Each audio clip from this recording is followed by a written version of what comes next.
Hello and welcome to my stream. Tonight we play more of Yono and the Celestial Elephants. And last time we started the game, and so far it's been, as expected, very cute and charming looking, very cozy, wholesome, and also with the impressions of like a Zelda game adventure kind of, but with an elephant instead of Link or a human, or actually a Hylian, right? But yeah, it's been going around the lines of what I expected to be, so I'm enjoying it.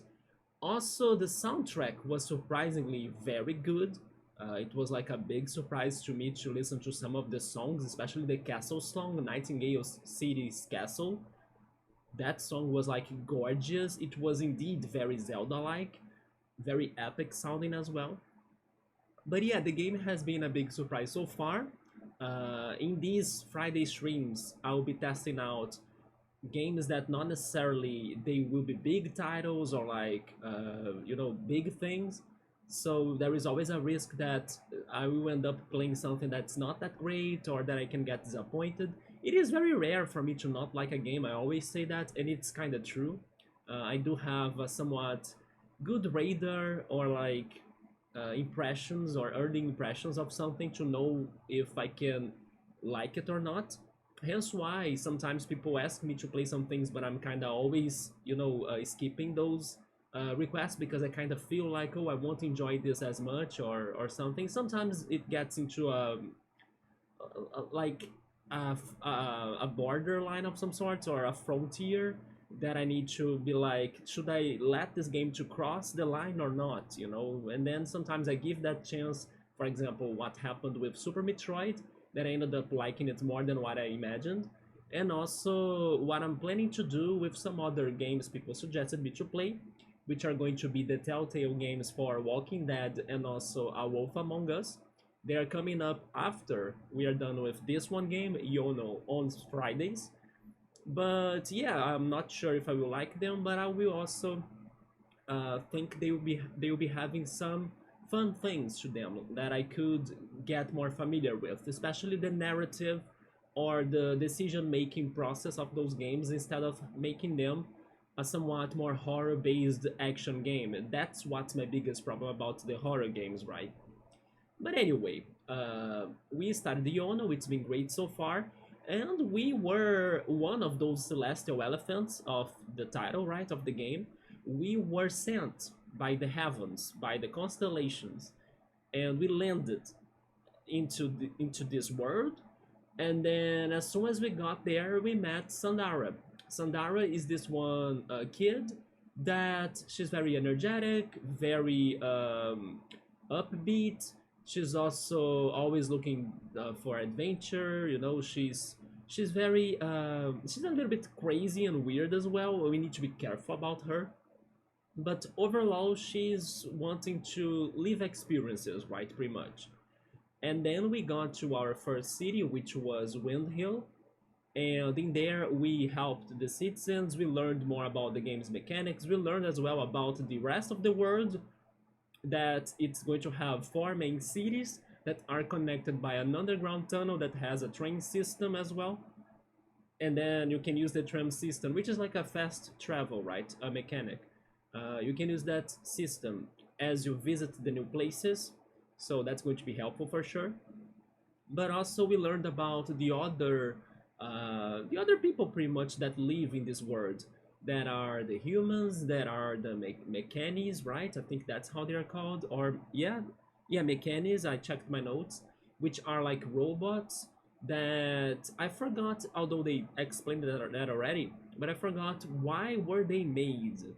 Yes, I'm not sure if they were made to work for the people of Nightingale, but at the same time they are having some sort of problems, right? Because Nightingale people are kind of exploring them too much, or like they are kind of asking for a lot from them, right? More than what they can do or what would be just. Pretty much, they are asking for them to work harder and give them more money for the Nightingale people. So the robots were kind of wanting to get into some better terms, or like, they wanted to drop those tariffs, or getting in a better environment with the people from Nightingale. There is even a side quest that I couldn't complete last time, but I will try it again today.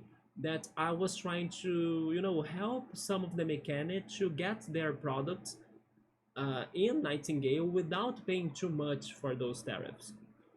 Which is kind of funny because we have a similar situation going on right now in the world, like an economical war, right?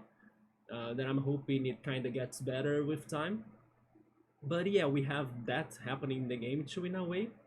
But Nightingale City, speaking of it, was the second city we got to, and then there are two other cities. There will be the city of the dead people, or the skeletons, kind of. It is Sundergarden, if I'm not mistaken. And the last one is the Mechanic City. How is it called again? Freehaven. Yeah, Freehaven. And those were the four main cities of the game. In between them, you have trails and tracks and forests and areas, right, that you need to navigate to travel to get to them eventually.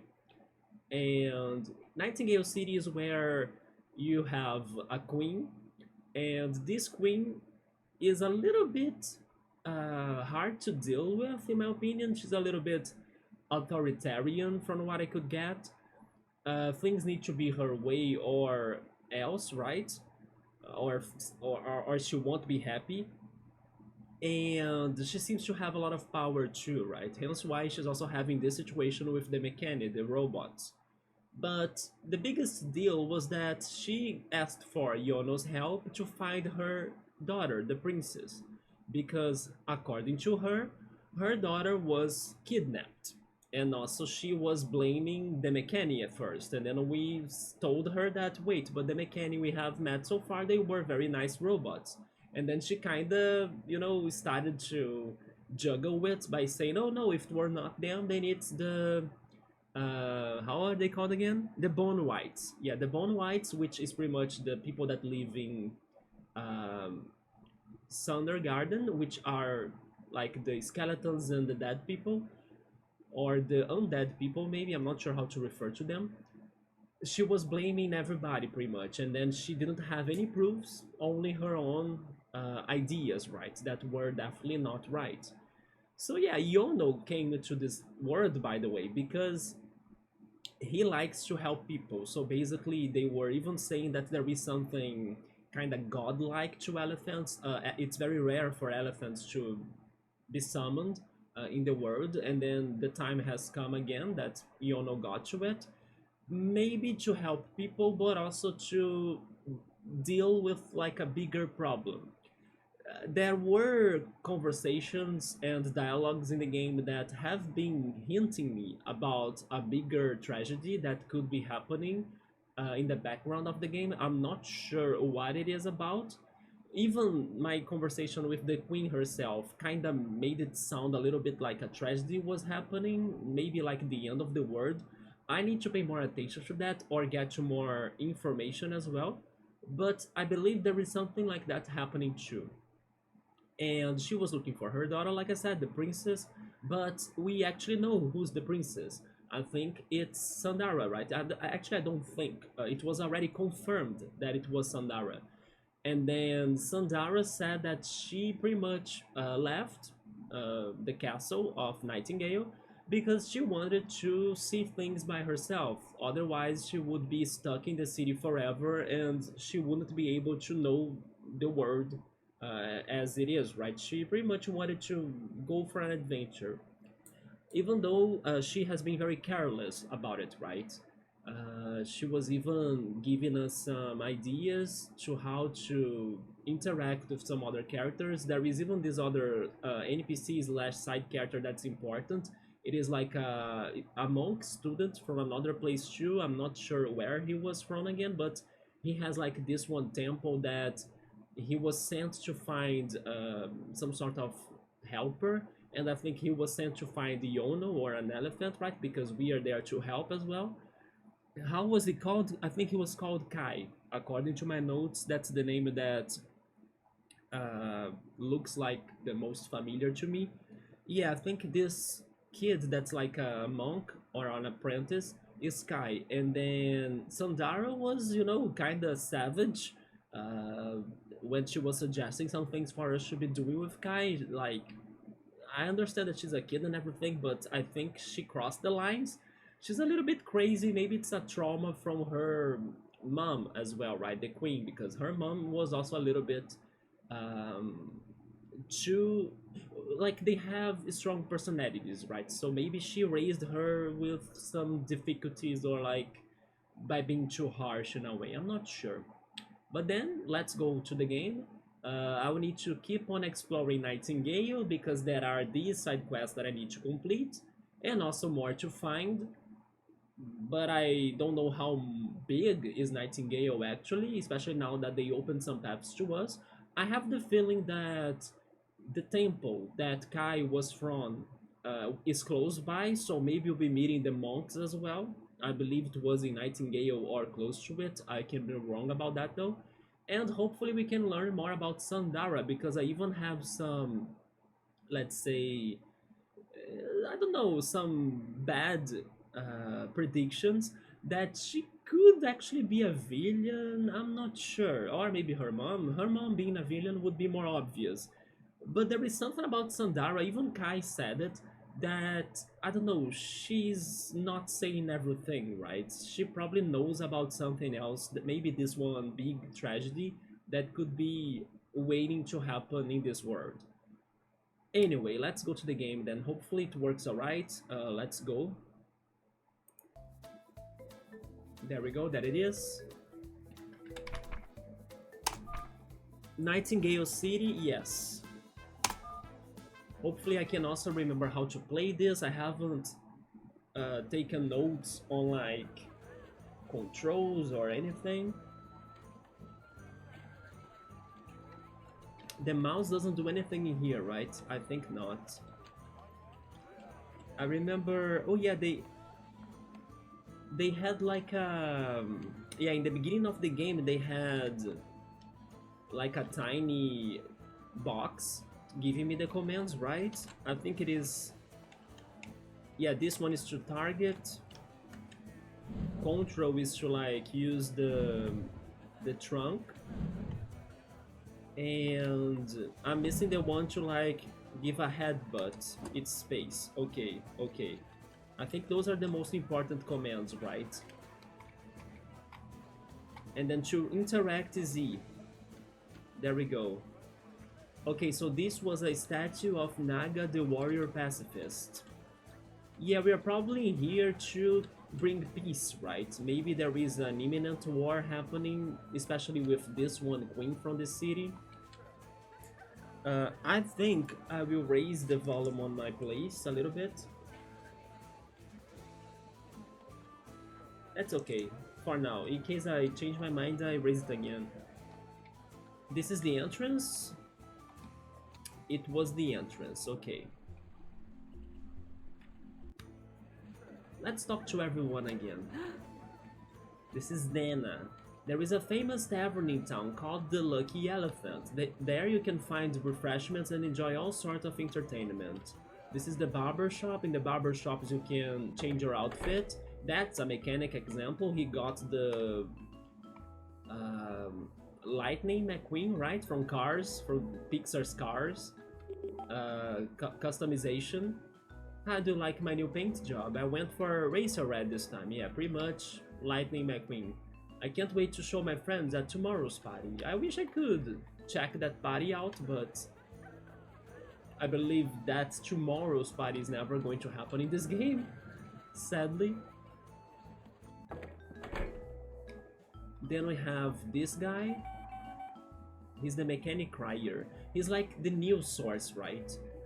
This just in, Elephant Yono is getting ready to begin his journey, but before he goes, will he make a visit to the temple where the monks have been waiting for the next elephant for 1,000 years? Only time will tell. It's been 1,000 years since the previous one? And I was right then, the temple from the monks is very close by. Feel free to tune in anytime you want an update or reminder on what's going on right now. That's actually very good to have his help. Hopefully he will be back in other cities or other locations. This is Verdandi. This statue depicts Elephant Naga, the warrior pacifist. Of all the past elephants, Naga holds a special place in our still hearts. I hope we can learn more about Naga then, since she was the one who blessed the soil of the Sundergarden and allowed the ancient corpses buried there to grow back up. Interesting. So I believe that she helped to like bring water to the soil, right? There are still some bone whites around today who are old enough to have seen her with their own eye sockets. Yeah, because they don't die, so they probably still have those old memories, right? They were the very first ones to rise from their shallow graves in the sacred cemetery. And you are one bone white yourself, right? This right here is like a healing center, right? Yeah, this guy is like a Poke Center. Welcome to the Health Token Exchange Service. Are you here to trade in health tokens? No, because I don't have the fourth one. Yeah, you need to have 4. But okay, good to remember this. That's the map. And then the fountain. We can get water from the fountain, right? Yes, we can. We have this mechanic friend, the chicken. We have this guy that's a horrible parent. We'll talk to him again later. This right here is the tavern, okay.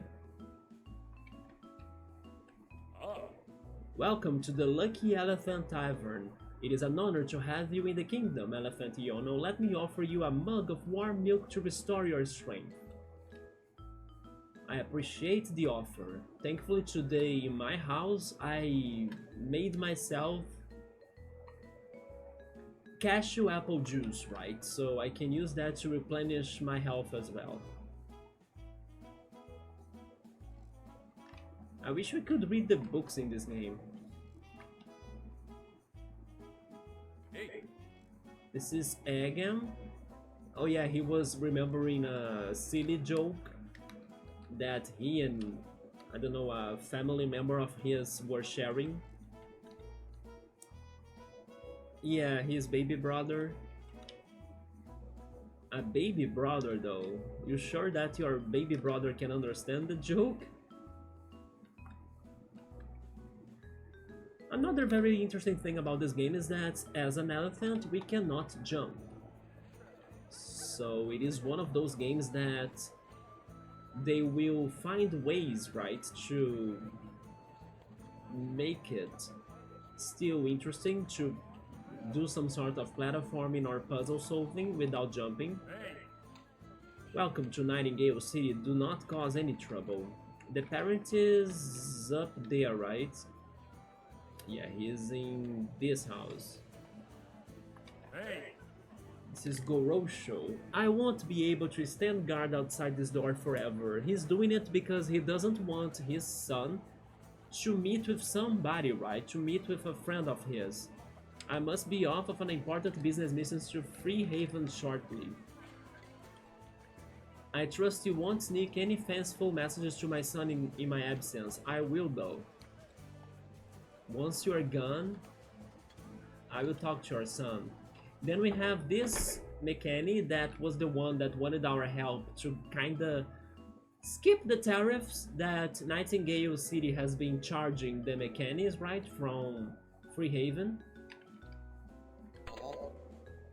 Take the fake cargo manifest to the 4th guard from the entrance in the throne room and get the official stamp. Yes, we have done that, but then we need to bring the manifest to a person, if I'm not mistaken, and he said something before that it would be close to the Temple of the Elephants. Maybe the Temple of the Elephant is the Temple of the Monks, now that I'm thinking about it. Then we have this fortune teller, Madame Maximel. Welcome to Madame Maximel. I am your go-to fortune teller for all things psychic. What can I tell you about your future, my dear? What can you tell me? Absolutely nothing, that's what. Without my crystal ball, I'm completely helpless in the void beyond. My no-good sister has nicked it, and is trying to use it for herself despite having no talent whatsoever in matters of clairvoyance. Your sister, she's a medium as well? Well, I would say she's more of a small. Small? But here I come, a tall, dark stranger to fetch my crystal ball back for me, no? Okay, that sounds like a side quest. Find uh, a crystal ball and give it to Madame Maximel in Nightingale City. There we go. I will see what I can do. I also have on my notes that we need to find a dog. Yeah, there is a dog somewhere in the city. Who knows where, right? Let's keep on going down. We got to the docks. Oh, this was the pirate that we brought the manifest, wasn't it? Free Haven, be not betrayed in outpost, it used to be my old matey. And I be not the pirate I once was, and may my timbers be shivered. The Queen's forces are keeping a close watch over Free Haven these days, the last beacon of anarchy stifled under the iron fist of the monarchy. Yeah, that sounds like a revolution to me. Give me a second in here. There we go. It is the only house down here? No, right? Past the flames, there is also the sewers. In the sewers there was a bone white that wanted us to find a music box. Yeah. Yeah, he wants us to get him a music box that has a song that he wants to remember or to play it again or something. So we need to find crystal ball, a music box, a dog, and also solve the book puzzle. By book I mean the manifest puzzle, yeah. I guess that's all for the south part of the city, or maybe I should say the east part, right? That's the train station, yeah. Going north, we have the palace. Yeah, they're looking for Milo, the dog. I will try to find him. Then we have that passage too. We have two passages, okay? And then the palace area. Never mind, this is still not the palace area, huh?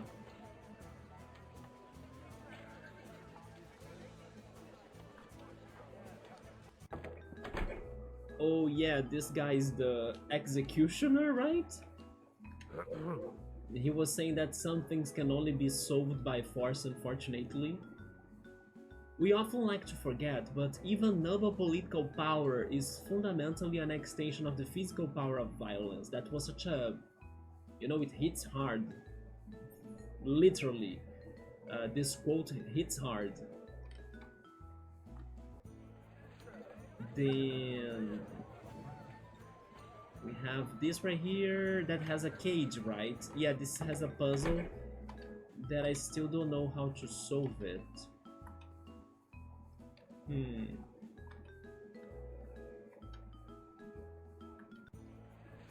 Yeah, there is lots to do in here, but I have the feeling that once we start solving one puzzle in Nightingale City, the others will also become easier.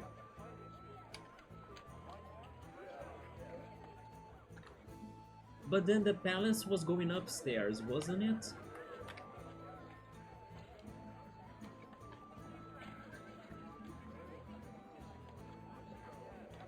I think so, yeah.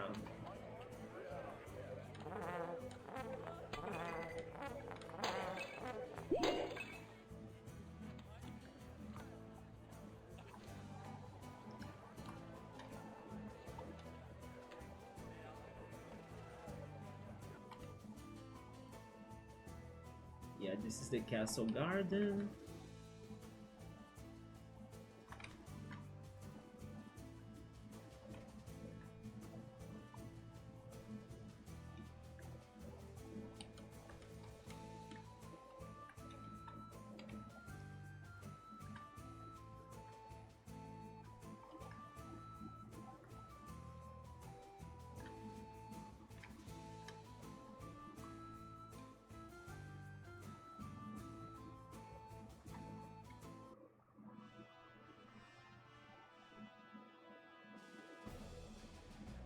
That's the manifest with the stamp.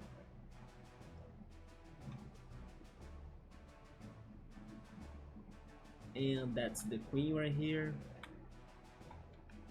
waiting for us to find her daughter, the Princess Sundara.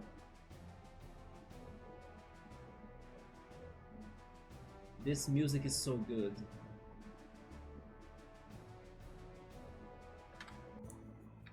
The one in Nightingale City is also very nice.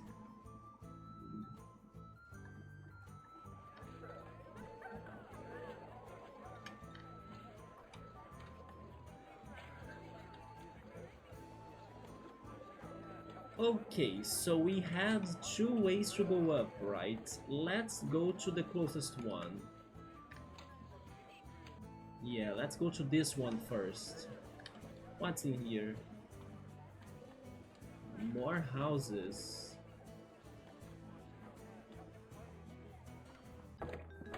Oh my god, what?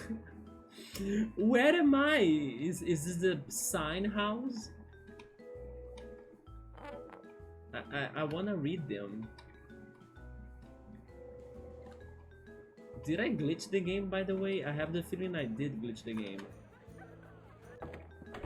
Yes, I glitched the game because I dropped the book, but it was still on me. This is a sign painting workshop, providing the world with signs. I actually really like how they have a profile picture, right?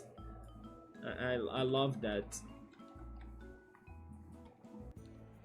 Yeah, I think I glitched the game by trying to read the signs, but I can get the book later after I realize where I need to bring it. What's in here? We have Bone White. That's called Nago. I have a health token which I won in a lottery, but I don't have any use for it myself. Could you give it to us? I know, why don't you take it? You can trade it, or you can trade it in at the health token exchange service. Thank you very much. It's so great to have an elephant in the world again. Yeah, the Bone Whites are very thankful for the previous elephant, right? Naga, was it? There we go, a free health token. So we can actually get the health upgrade.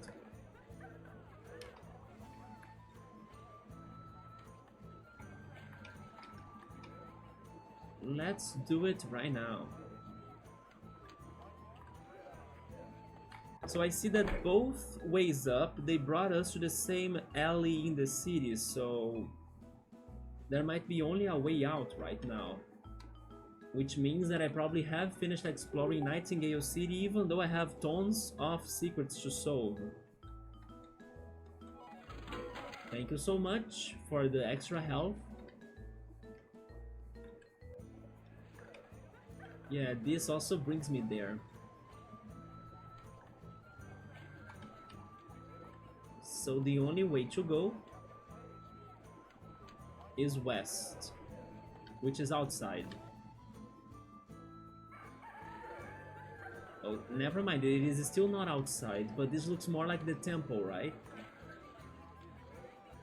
That's totally the temple, so I'm going to get the book because they were telling me that whoever I need to deliver the book or the manifest was near the temple.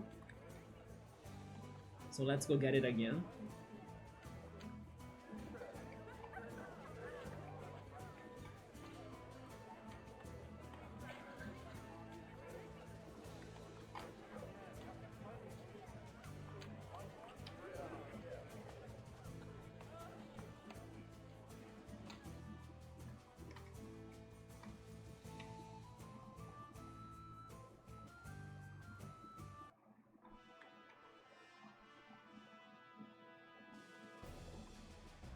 I finally realized what this song reminds me of.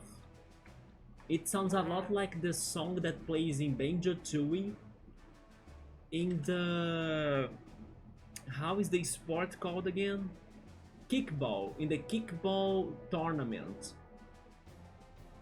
Especially in the first world. That's called Mayhem Temple, if I'm not mistaken.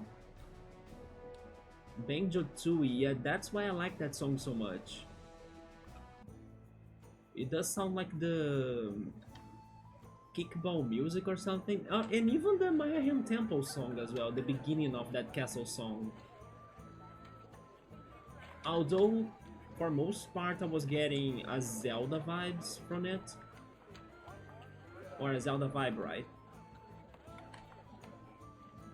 But now, it did bring me back to Banjo-Tooie.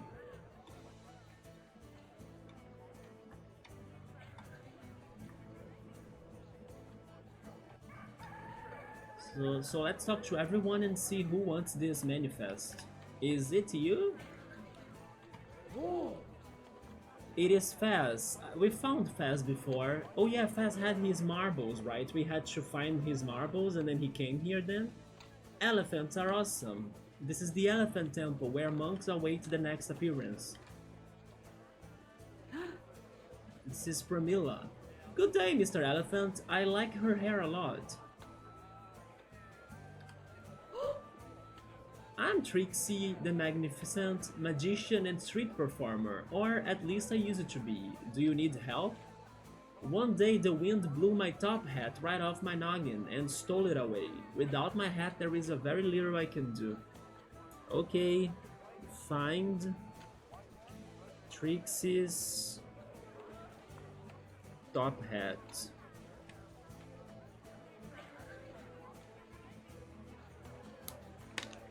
I love how... Hi Piero, what's up? This looks cute, love the elephant. Haven't you seen it the last time? Last Friday? Yeah, this is Yono and the Celestial Elephant. It is one of the cozy, wholesome games I wanted to bring, right? It seems to be like a short game as well. It has 4 cities, we are already in the second one, so maybe we are getting to half of it, I'm not sure. Although they are throwing many side quests, so I will be also taking some time to solve them. But this is pretty much a puzzle and then also narrative, but also adventure kind of game, right? That it feels a lot like a Zelda game as well, hence why our elephant is dressed as Link. Although there were more options of customization for him, but we decided to go for the Link one, of course. So yeah, it is a cozy Zelda-like, but more simple game, right? Although, gotta tell ya, the plot could be surprising. Yeah, I'm not sure, but the plot could become darker, you know? I don't know, because I was expecting this to be like a relaxed, chill, cozy game only, but the plot was with some chances of becoming heavier. So I'm curious about that. Heavier by the point of like the end of the world. But I don't know a lot. It was just like a vague idea that I got from it from the first stream, right? From the first day that I played this, yeah. You missed it last Friday. There we go. So now you can also get to know more of this game with me. I'm happy that I'm enjoying it so far. Especially the soundtrack. The soundtrack has been amazing too. But it is a little bit more simple, right? And also I realized that sometimes there are some bugs or glitches, but it's minor stuff, it's not too stressful. For example, we need to bring this book that is actually a manifest.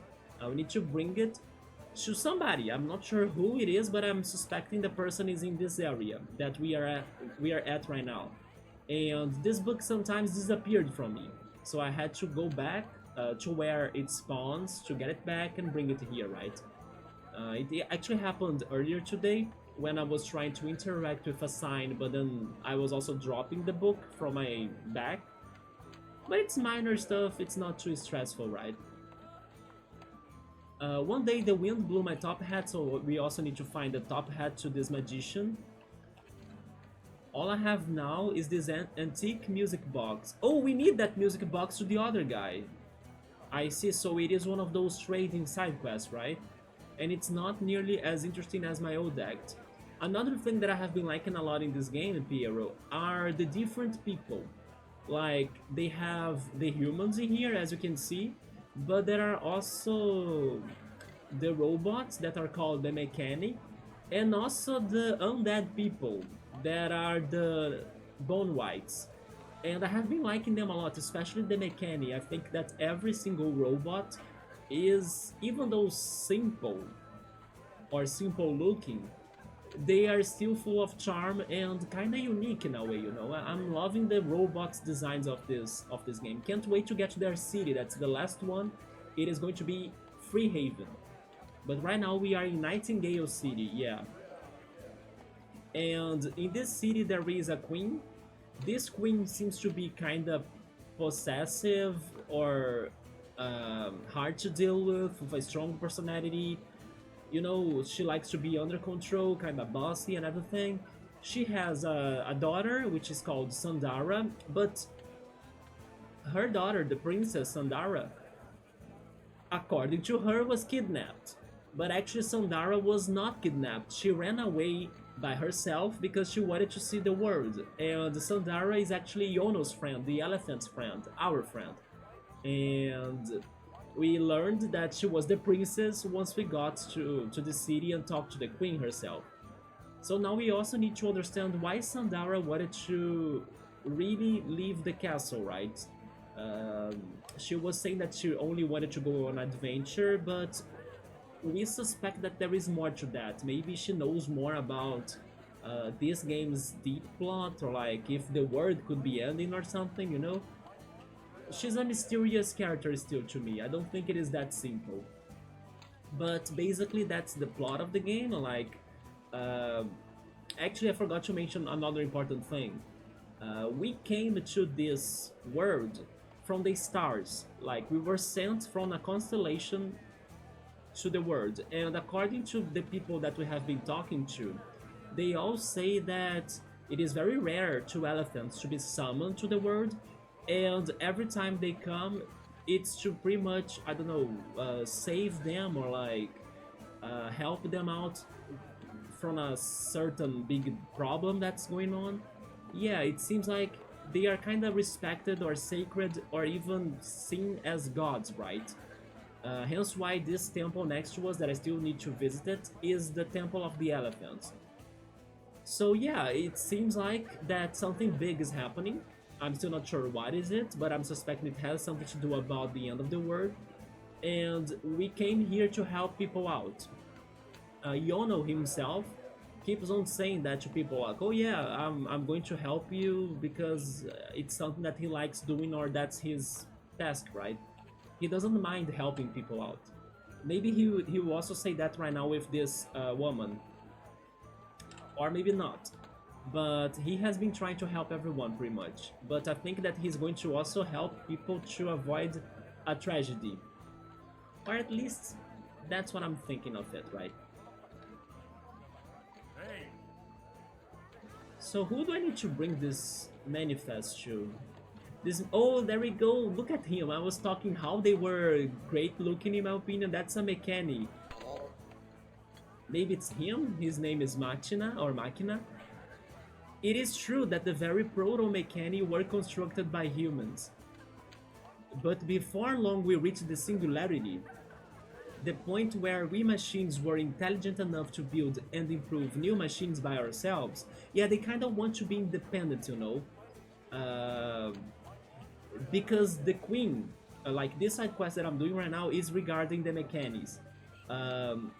The queen, like I was saying, she's kind of possessive and bossy and hard to deal with. She has been asking for the robots, the mechanic, to work more and also pay her more, right? For any sort of economical trades they are having.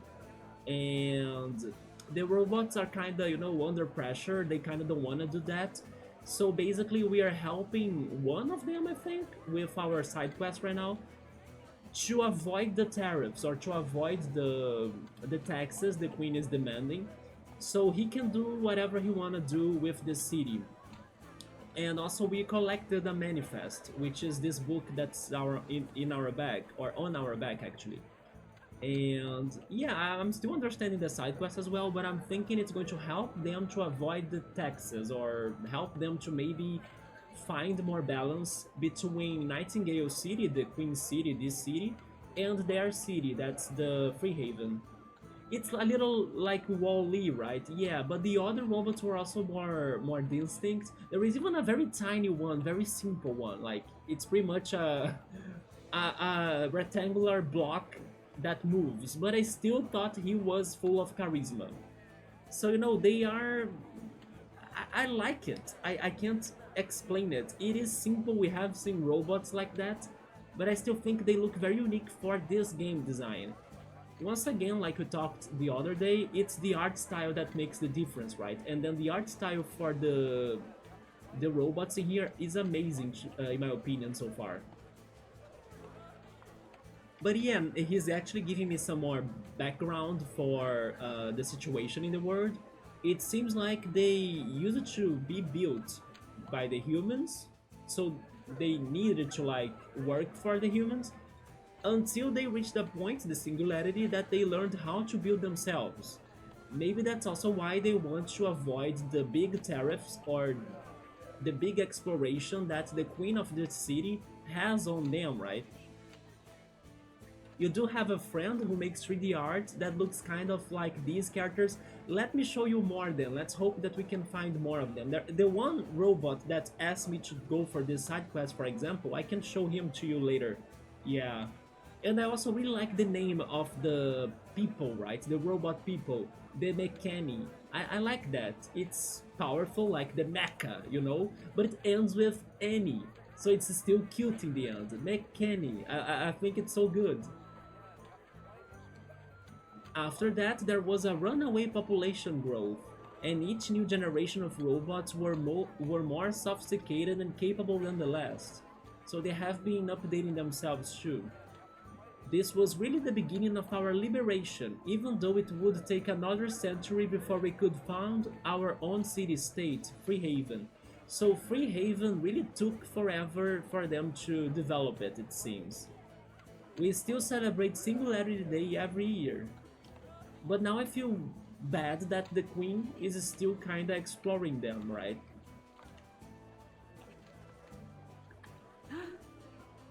By the way, I also need to point it out, the names of the characters are very unique in this game. This is Kashiapi. Good day, Mr. Elephant. And then, oh, that's Sandara, the princess that escaped from the castle. And she's kinda trying to not get caught, even though she's risking herself to be here, right? Thanks to the guards everywhere. But yeah, she doesn't want us to tell the queen that she left the castle herself and not got kidnapped. But that's our friend Sandara. Although I think she's a little bit crazy. Yeah, she says some meany things sometimes. We need to be careful about her. And I'm not sure if she's actually telling us everything as well. Like, she said that she escaped the castle to see the world and live an adventure. But I have the feeling there is more to that. And maybe she knows about something darker, or like maybe she knows more about this one suspicion of mine that the world is going to end, you know? I think she knows more, yeah. This is Hobbit. Good day, Mr. Elephant. I really wish I could find the... Oh, that's one of the Bone Whites, the undead people that I also mentioned. Hello, mister. I love how his house is an urn, look at that. His name is Ove. Look at all these humans in their bloated and feverish city. They claim to value freedom, but when they say freedom, what they really mean is the military power to suppress anyone who disagrees with them. As you can see, Piero, this game is not as wholesome, right? This game also has some social themes right there. Yeah, look at that. I'm actually expecting at some point this game will turn dark, right? With like this one situation. The end of the world that could be incoming could be a war between the different people, right? Especially thanks to this place, like Nightingale City and the Queen. I live in an old jar, but you live in the best house you could be, right? The urn. And own nothing but my wisdom, and I'm more free and happy than any misguided human. Wise words right there. I think I glitched the book though. Yes, when I was going to talk to him, I also pressed the button that kinda... You see, I glitched the book. That's what I was saying, Piero, you need to get the book later again, that's fine. I wish I could just know who I need to bring it to. I'm not sure.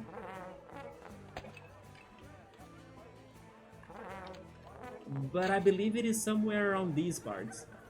Singularity Day sounds awesome. Yeah, right? The date of the independence of the robots. Imagine celebrating the birth of an entire civilization. The party must be insane. Yeah, actually, I will show you another robot, right? I'm pretty sure you like him too. This is Utem. Good day, Mr. Elephant. Yeah, let me show you the robots, as I will also need to bring the book back.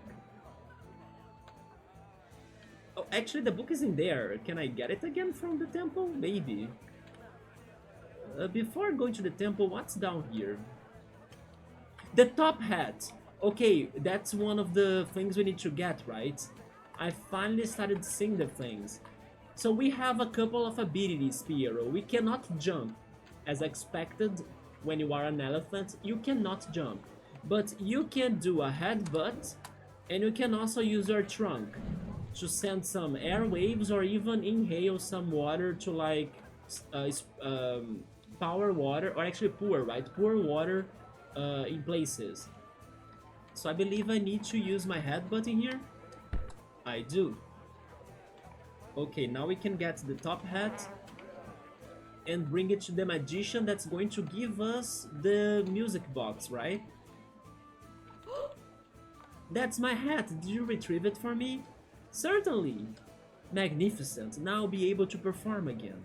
I won't need this antique music box anymore. You can take it if you want. Someone else might be looking for it. Yes, we know who is looking for it. So we found the top hat. I'm checking marking that. The music box does play a song. That's nice. No, wait, woman, don't get my music box, right? But then I also want to talk to her again, so I will drop it. Drop it in here. I hope it's safe. It was too far though. Yeah, she's not going to mess with it again, right? Let's talk to her again. I'm so pleased to have my hat back. Don't get to the music box. Trixie, the Magnificent shall perform once again. Have you found anyone who wanted that old music box? Is it you have? Yes. Let's go do that right now. Yeah, I like that it's playing the song. Let's see if the guy, which was also a bone white, so an undead person, will also play it in his organ. He had an organ and he's in the sewers of this place. And then once I need to return to that area, I will show you more people. By the way, the mechanic, the robots, were telling us how it was for their civilization to thrive, right? This statue right here talks about the previous elephant that got the word,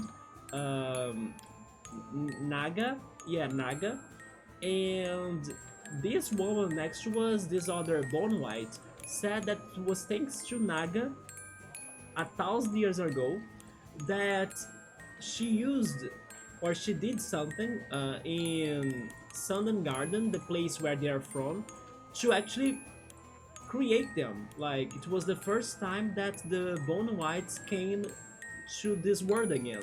She pretty much brought the dead back to life in a way. And since then, they have been respecting the elephants a lot, because it's thanks to the previous celestial elephant that these people were created, pretty much. Yeah, Naga did something, I'm not sure what, that brought the soil of Sundergarden back to life, and then these people were able to pretty much return to world, right? Once we get to Sundergarden, we will know more about that, I believe, yes. So you can see how these people, they have been existing in the world since their creation, pretty much. Oh, look at this. This is the rectangular block robot that I was saying. He's super cute. He's like very basic looking, but I love him a lot. He does remind me a little bit of that one Wall-E robot too, right? The one that cleans the spaceship. But I like him a lot still. The sewers were down here, yes. So, Mr. Bone White, we brought you the music box. He looks like a tiny toaster, yes. Okay, let us see if he's going to play that song in the organ. He's called the Phantom. Ooh, you found... Is it because of the Phantom of the Opera? Is this a reference by any chance? Ooh, you found my old music box. I have not heard this melody in over a century. This was my last connection to the upper world. Now that I have the music box, I'm ready to descend further into the dark, so that I can focus exclusively on my music. I will not eat, I will not sleep until my masterpiece is complete. I will emerge again 100 years from now with the most sublime... It's sublime, right? With the most sublime symphony that the world has ever heard. I will compose it from shadows and solitude, and it will bring tears of joy to the eyes of anyone who listens.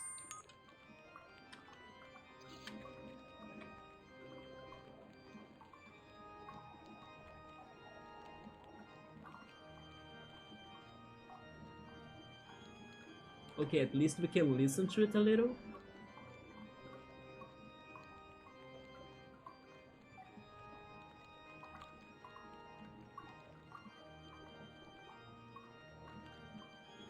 It's funny how it sounds beautiful, but at the same time, because it is played in an organ, it also sounds creepy. Can you feel that? Because the melody is beautiful, but because it is an organ, and how traumatized by organ music we are, it sounds creepy too. It's a creepy, beautiful music, yes. I don't remember organs being a big thing in the Phantom of the Opera. I have never watched the movie or seen the play. I don't know, but it's just because opera reminds me of organs, you know, so I kinda made that connection. It could be, maybe I'm just also making my own comparisons, right? I don't remember the songs well enough to say if it is a reference. Probably it's not then. Yeah, it's just because I connected one thing to the other, but I never also have seen the source of the comparisons. But he opened a path in here. Is this path going to connect me to the gate?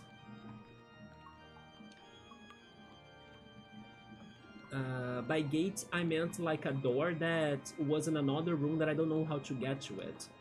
And that room had a jail, right? Or a cage. I said gate, but I meant cage. Yeah, a cage that I don't know how to get to it. But never mind, it's giving us that one chest. Wait, but there is way more. A dog! It is a Zelda dog! Look at that! This game is really getting the inspiration right? That dog is from Zelda! He hates the Deku Scrubs from Majora's Mask. Okay, so we found another lost item that it's required for the puzzles. But let's check the chest first. It's probably a piece of heart, right? It is. You found a health token. Collect 4 of these and then you can get a complete heart. Okay, so before we check the rest of the sewers, because there is totally more to this, right? Let's bring the dog back to the kids that were trying to find him out.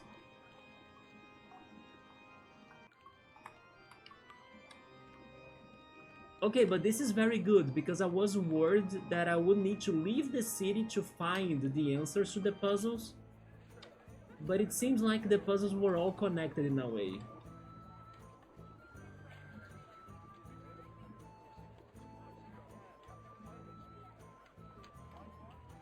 Okay, the kids were up here, right? Yeah. There we go, we found your dog Milo. Milo, where have you been? Thank you, Mr. Elephant, for finding Milo. We have been looking all over for him. All over? You can have this ship in a bottle as our thanks. We were going to give it to the old pirate who lives by the docks as a present. She misses the days when she was sailing the seas, and we thought this might cheer her up. But it turns out neither of us had the courage to go near her cabin. That's not how you... That's not how you treat gifts, right? Special gifts to people. Holy cow, did you see that, Piero? Man, it's like, I'm not thankful for you to bring me my dog.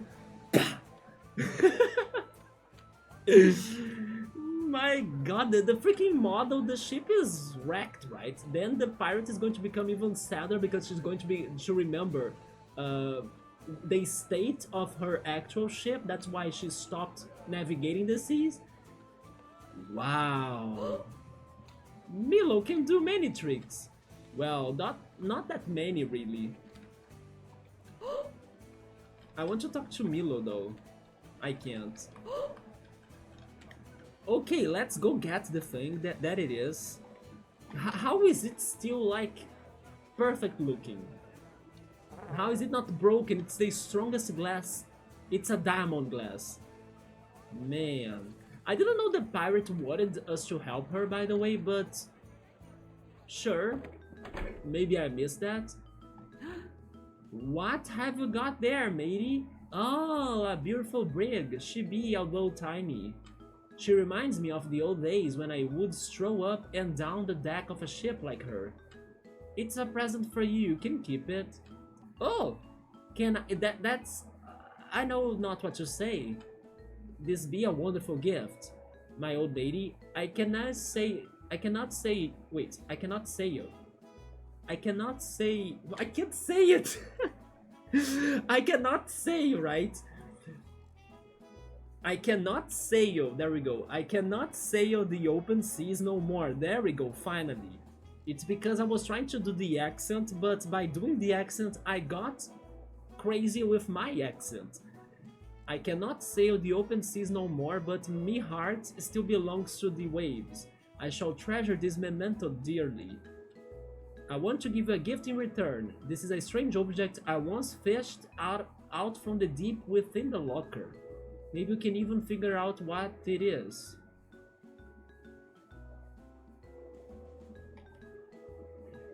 How is that called in English again? Is it an scaphandros or something? Yes, totally right. Children with no respect. The children of this game worry me. Because like I was telling you, Sandara, the princess, I think she sometimes says some bad things. She has some crazy, weird ideas, right? Is this an scaphandros? Is that how this is called in English? I'm not sure. Thank you for the beautiful bottled ship. It brings me joy. It was actually a gift from the twins, Minnie and Mono, that tried to destroy it first, but they wanted to cheer you up still. A deep sea suit? I don't know the word myself. Let me look for it. I have the feeling I have seen it once in the past.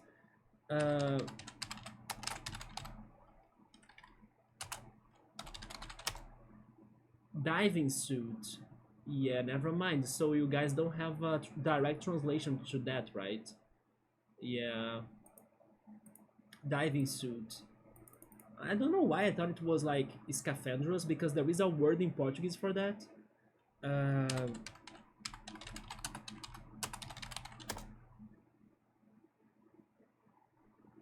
Yeah, it is just diving suit, you're right. The diving suit helmet.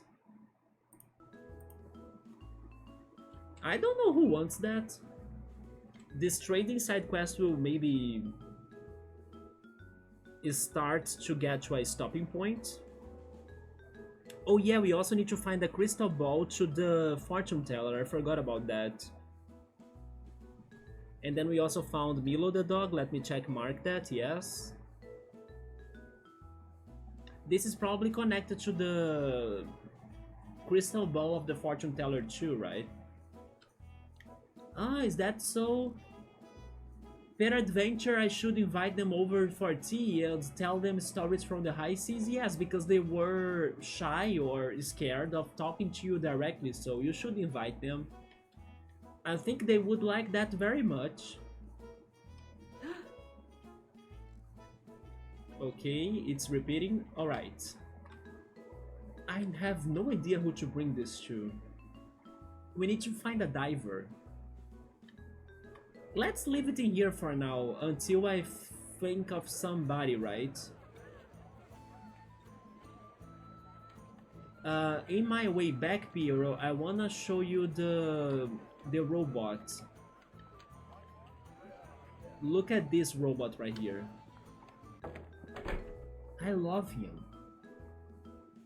It's a simple design, I know, but it's great. It works. It's full of charisma, you know. And at the same time, in my opinion, it doesn't look like many other robots out there. Although you said that they looked kind of like the one artist you know, so you can tell your friend that I already like her designs, right? Because I'm loving the robots in here. Yeah, but then I also have another robot to show you. One that's related to something you said. It is the one from the barber shop. The barber shop is where you can change our outfit.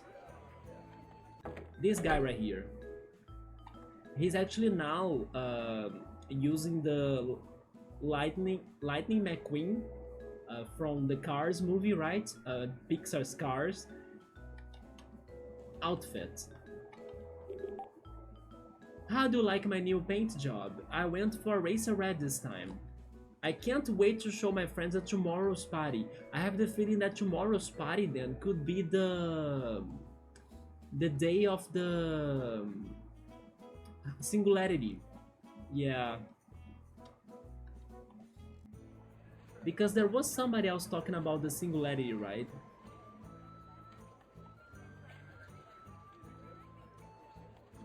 But alright, we need to figure out who needs a diving helmet. And I need to find the crystal ball. And I also need to understand what to do regarding a cage. Oh, let's go back to the sewers. The sewers had more to them, right? I forgot about that.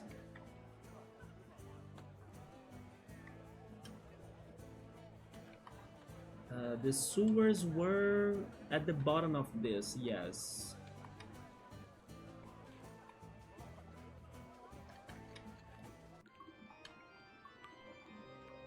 We can still listen to the organ music.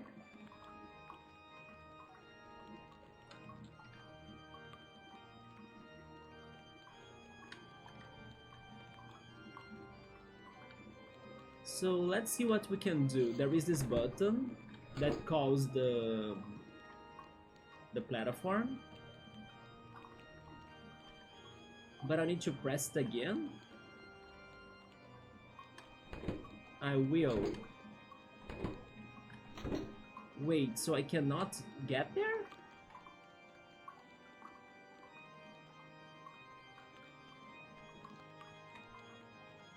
Interesting, right? I cannot think of anything. Can I move something?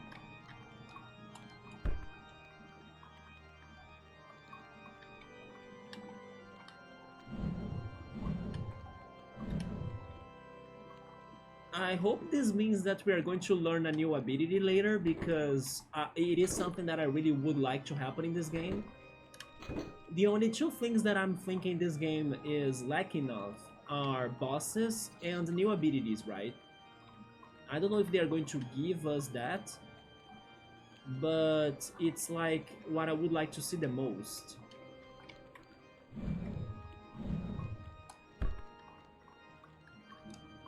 Okay, oh! I actually managed to move it, okay.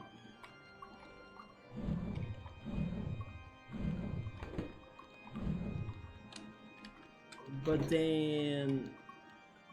how can I move it more, right? I think I'll need to reset this. Hi Belias, how's it going? It's been some time. That is one weird looking chicken there. A big chicken, right? With a trunk. Also dressed like Zelda. I mean, dressed like Link actually. But yeah, man, this is a charming game. And it's pretty much Zelda as an elephant, but of course more simplistic than that. Going good, how's it been? I have been doing alright too. Yeah, I'm streaming a lot. I would say like 4 days in a week, right? But although this week we also had an extra stream on Tuesday of Sable, but I'm happy to be playing all of these games that were either stuck in time for so long. Plus, I'm also bringing up some fresh games that even people don't know, like this one, to experience them as well. So it's making me happy to see finally my games or my backlog moving on, right, little by little. Also, Roller Coaster Tycoon is almost. I mean, there is still more to do, of course, but it's, you know, getting there to the end. So it's making me happy for that. But overall, everything's alright, man, yeah. Today was a great day too, by the way, because I was watching the newest season of Black Mirror. I don't know if you guys like Black Mirror.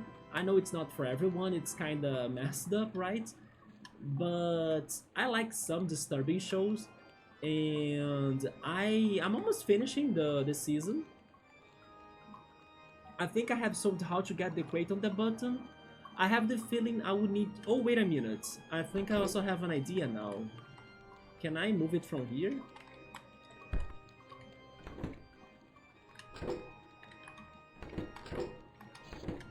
You know what, Piero? I learned something. Or I remembered something, actually. I don't need to use the headbutt to move those crates. It is my body wave. Yeah, that is true. So, yes, I remember that right now. In the beginning of the game, they gave me this mechanic, right? And then only now I remembered it. Can I go upstairs with this? We can't. Huh. But then why would we need the second box? In your solution, Piero, did you probably thought of the second box? Let me think about this. I think that crate right there is stuck there right now, yeah.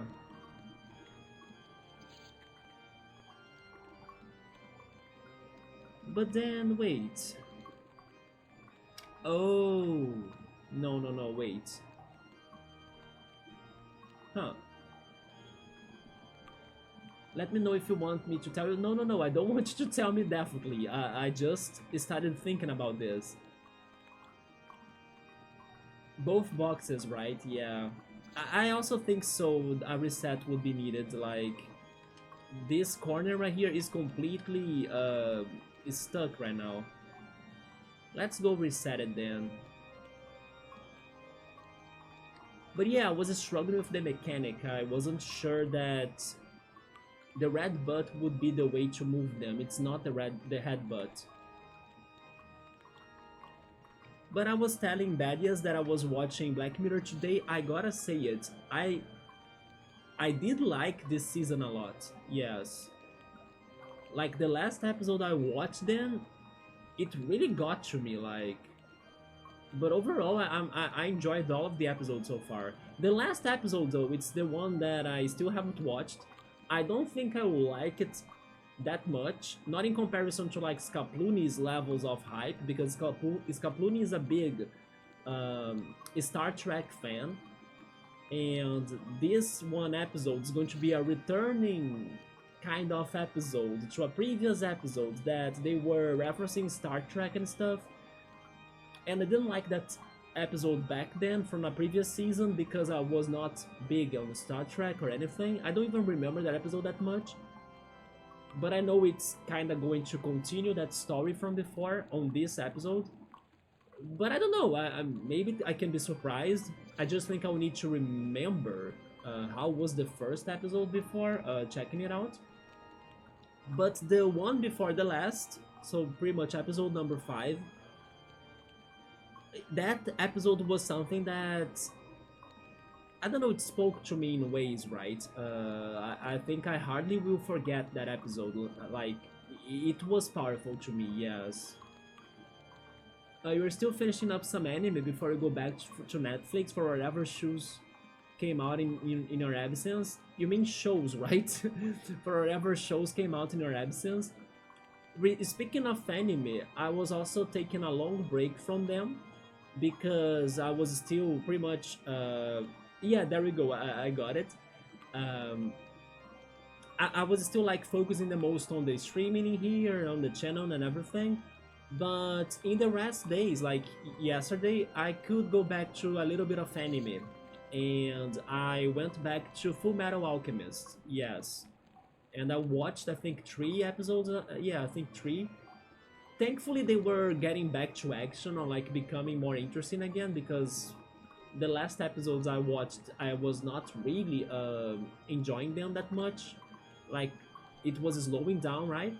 But then the last 3 I watched, they were more hyped, so I enjoyed them a lot. But I'm still at half of the show, so I still gotta watch more episodes. Yeah, but I have been watching Full Metal Alchemist. After Full Metal, I'm not sure what I'm going to watch next regarding anime. Maybe I will go to Oshinoko Season 2, or I will go to Link Click Season 2. Link Click, by the way, was a big surprise to me. I want to say that it's my favorite anime of the year so far, or at least that I watched this year, right? I'm also watching One Piece, little by little, and I'm around episode 700 something after Dressrosa. Yeah. Fullmetal Alchemist has lots of interesting concepts in it. Yeah, it's just, let's say that it took like a big turn in the half of it, that I don't know if I like that turn that much. But then I'm waiting to see how are they going to keep on developing it, right? It will get exciting for sure, maybe in the end of it, yes. But now at half, I thought some decisions of the anime were kinda strange. But it's definitely becoming dark. Yeah, it is a very dark show. But we'll see how it goes, right? Like, it's a very corrupted show as well. Oh, I get it now. I see the solution, Piero. There we go. We just need to swap, right, the order of the boxes. Bam.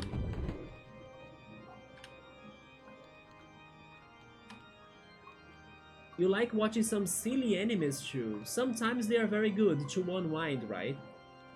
You watched Herbivorous Dragon of 5,000 Years gets unfairly villainized. Okay, that one I have never heard of. And also you watched I Will Become a Villainess Who Goes Down in History. What did you think about them? Animes like that with funny concepts are really fun to me. They're one of the strangest animes that I remember watching a couple of episodes in, maybe I should say, on this one TV channel for animes, right? What's it called? How's it called again? It used to be famous, but I forgot the name of the TV channel. But I'm talking about Excel Saga. Have you ever heard of Excel Saga? I remember thinking the humor of it was so weird and funny for some reason.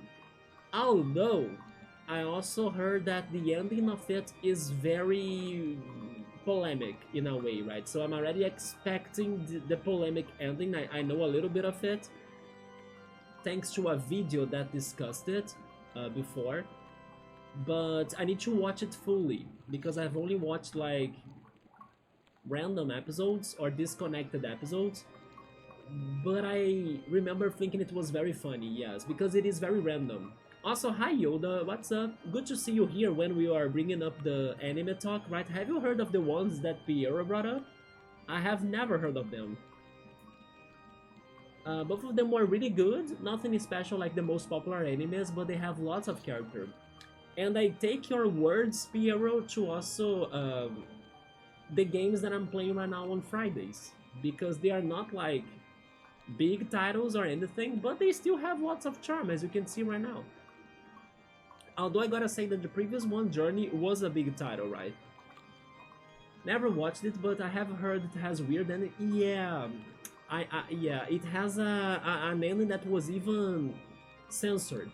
Yes, I'm starting to remember the video that I watched. It was a video about censorship in countries, right, regarding animes, and Excel Saga was censored the last episode.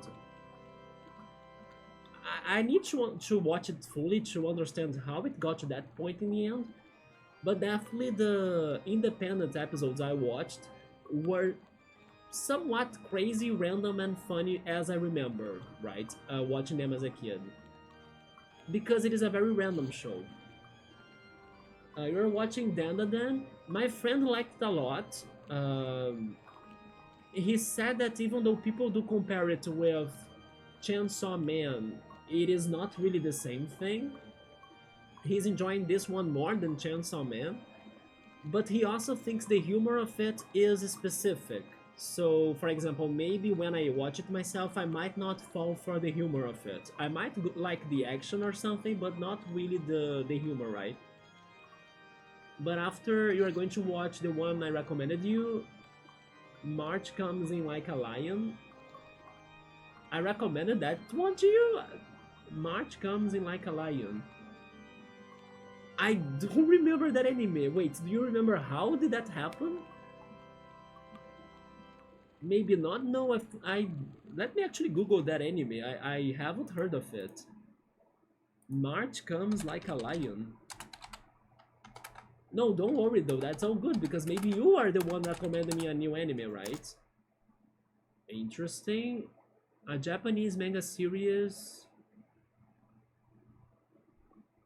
It is a tale of about people trying to regain something.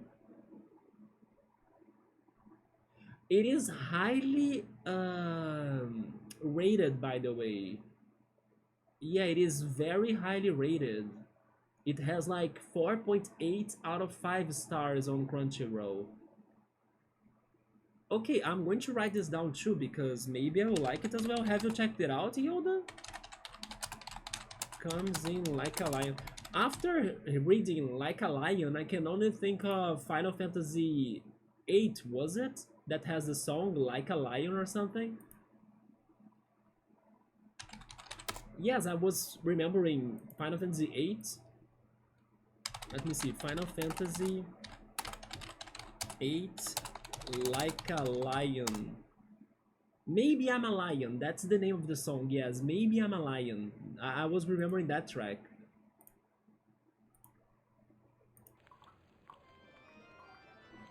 To Your Eternity. I have started watching To Your Eternity, I have only watched the first episode, and by the way, I also...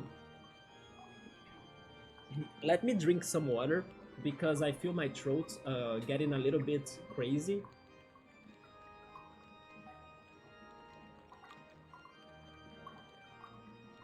There we go. To Your Eternity, I only watched the first episode. I need to go back to it. I think I did not continue watching it. It was not because it was bad. No, it was actually very great. It's just because it is a slow show, or it starts slow, right? So maybe by the time I checked it out, I was hoping to watch something with more speed. But yeah, True Eternity, I only watched the first episode and I liked it a lot. It is very good. I think I did see this week even that they are coming up with a next season. Maybe Yoda can correct me if I'm wrong, but I did see some news about like a new season is being made, right? Yeah, of To Your Eternity. I don't think that I also recommend that you want to Piero, but from the first episode, I thought it was very good. Maybe the shows I recommended you could have been Summertime Render, which is like a must-watch to anyone. Like, it's a very underrated anime that's amazing. And this year, like I was saying, I watched the first season of Link Click and I liked a lot. It was also like very beautiful. artistic speaking, very pleasuring to watch it, you know, through your eyes. But the drama in there was also very good. It was on point. I really liked Link Click. It has a vibe, you know. It really gets you to this vibe. But I also normally recommend, maybe the one I told you was Serial Experimental Lane. The other day I remember talking about Serial Experimental Lane and somebody kind of wanted to rewatch it. Maybe it was you. Normally I talk about some disturbing anime, by the way. We also talk about Made in Abyss in here too, or Abyss, right? Made in Abyss, which is also very dark.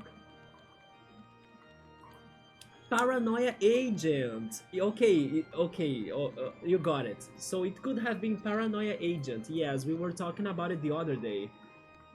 I liked it. I didn't think it was to everybody. Maybe it was because of Paranoia Agent that we talked about Serial Experimental Lane, right? I think that's how it went. Yeah, it is not for everybody, but I liked it a lot. Yeah, especially the villain. The villain of Paranoia Agent was something very refreshing to see. Like, it's something complicated to even talk about it, you know? Yeah, it is an experience to watch that show. And it kind of goes crazy, but if you have an open mind to craziness, then you like the show, yeah. Sadly enough, the creator of it died too soon, right? He passed away too soon, like he was only 30 something years. But the funny thing about Dandadan is that the most highly rated episode is the episode that's most earthly, or earthly, right? Despite its gimmick being about ghosts or aliens. Interesting. Is it an episode near the end of the season? I'm guessing, right? But Piero, you got it right. It was Paranoia Agent. It was one of the shows that I watched this year. After it was listed together with some other disturbing shows, such as Serial Experimental Lane, Monster, that I also watched this year, by the way. It was very good.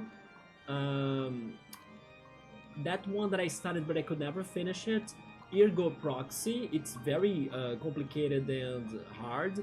I also think it was together with Neon Genesis Evangelion, if I'm not mistaken.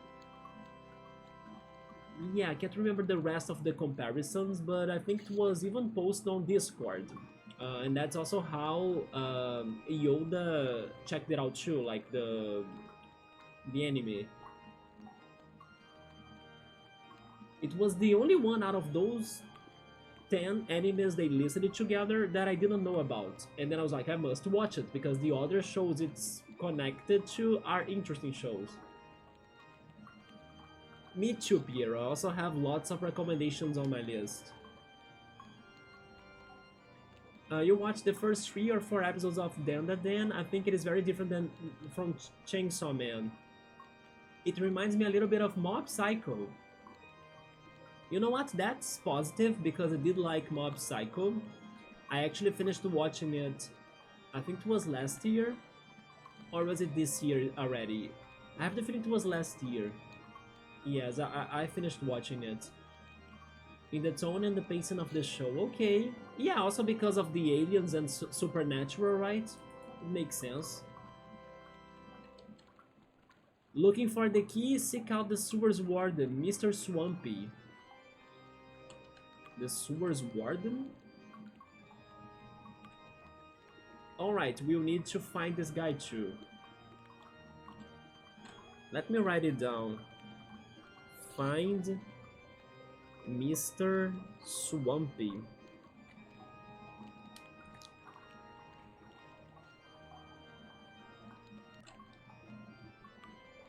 But I think it is important, Pierre, for me to say something about Paranoia Agent. Like, trigger warning, right? Paranoia Agent has some themes, maybe not for the whole show, but for some episodes, that could be triggering. So be careful about that, right? It goes heavy into some big things. So in case, I don't know, you kind of have some triggers, then maybe it's better to not watch the show. Oh! We just fell on water for a quick swim.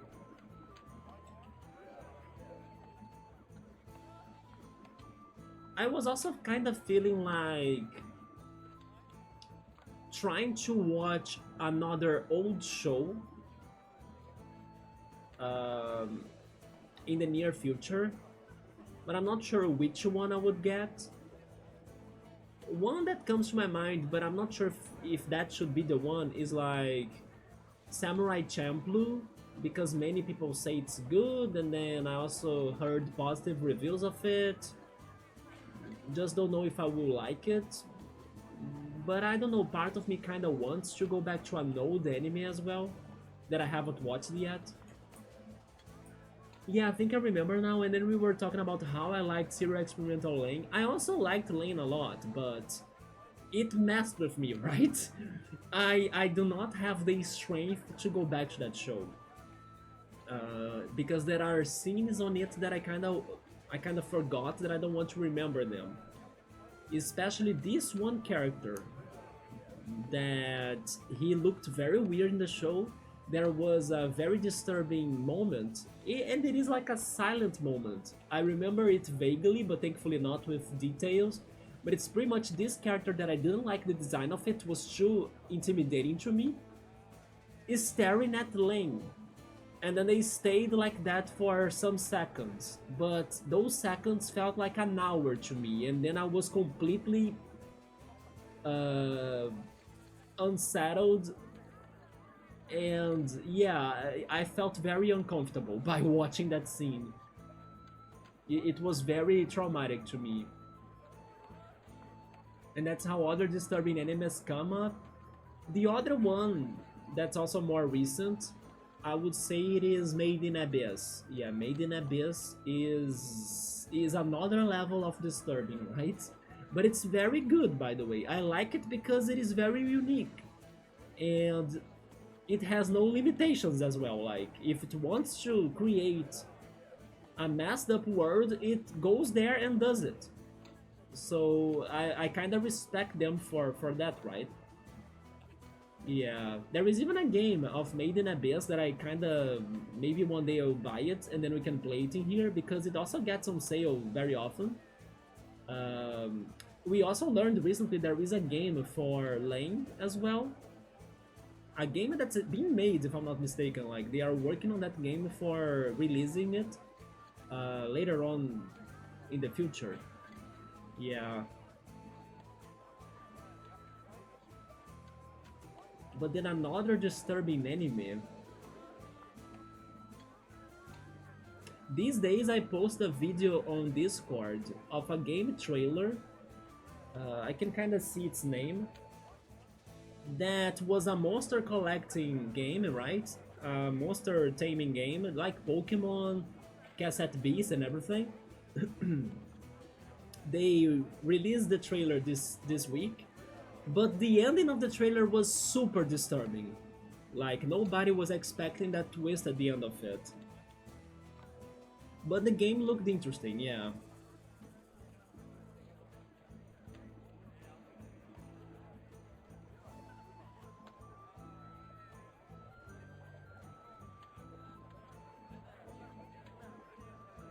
It is called Tomo. Yeah, Tomo Endless Blue. That's the game that was announced this week. It looks great. It looks very fun. You need to use the monsters to solve puzzles as well in an island. But it is going to be a dark monster taming game for sure. And also graphical, right? Fine by me.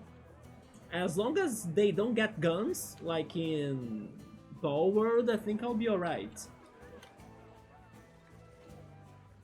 Another very disturbing show is Madoka Magica. Yeah, Madoka Magica is also kind of disturbing, right? Or Higurashi no Naku, right? That I also should consider going back to it eventually, as I haven't watched it fully. Or maybe not to the point where I should be watching it. Oh yeah, I also watched the infamous School Days. Whew, how to hate a protagonist, right? That should have been the title of that anime. Yeah, how to hate a protagonist, or actually how to hate everybody. That could also be another fitting title for it.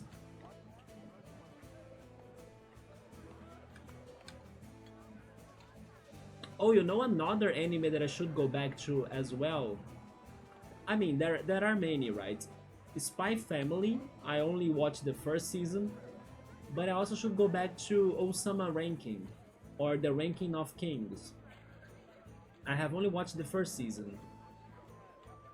The one that I got up to date was Classroom of the Elite, and I did like it. Yes, it was kind of getting better as it went by, right? I got to the third season, if I'm not mistaken, and I like it. Yes.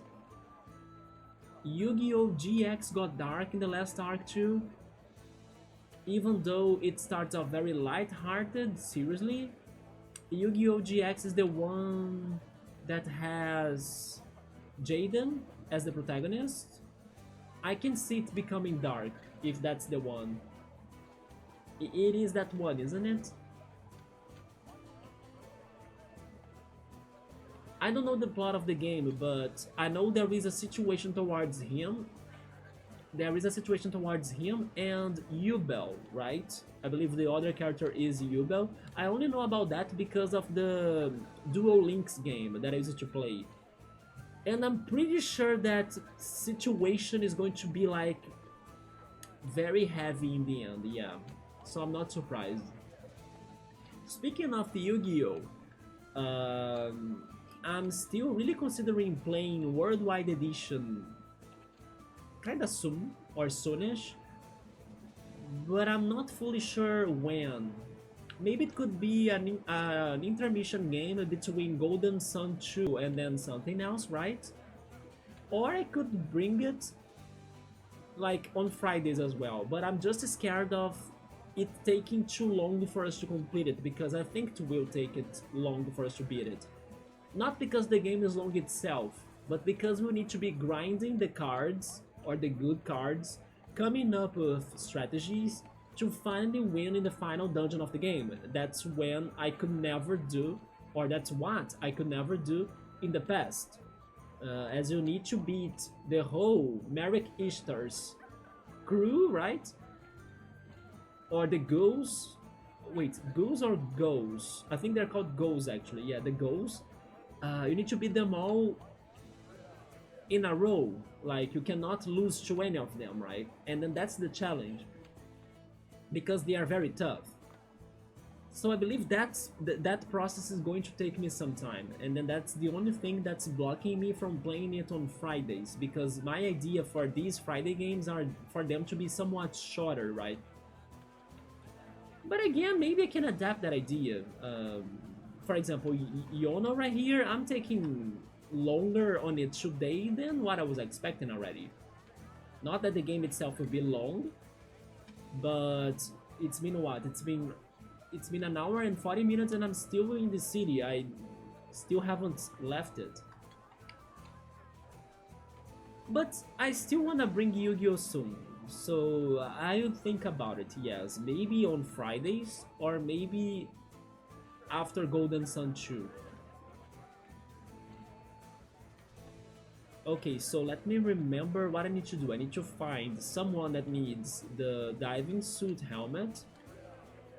I'm going to write that down too.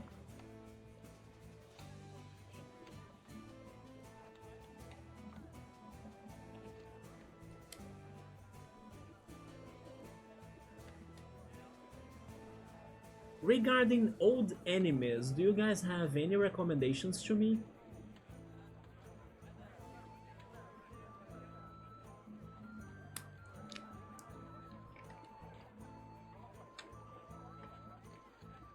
Another one I have never watched was Berserk, and I know people are crazy for Berserk as well. But then I don't know if I will like it. Um, I need to find the Mr. Swampy, right?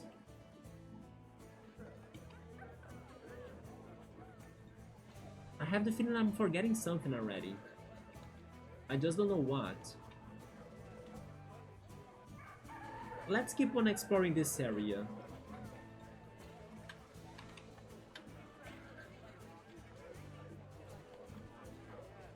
Have you ever watched the Apothecary Diaries? I have never. That's a recent show though. That's one of the most popular ones you have watched. Was good. Yes, I know it was highly appraised by the public. I remember seeing its name in some lists, right? I could consider, yeah. But you know what to remind me of? There is this, I don't know the name of the anime unfortunately, maybe I should Google it. But there is this one ice skating anime that has been super popular nowadays in Japan. Yeah, it's even more popular than Dan, if I'm not mistaken. A nice skating anime that made me shocked to know that people are loving it so much. I just don't know the name of the anime right now, but I was somewhat curious about it too. Yeah.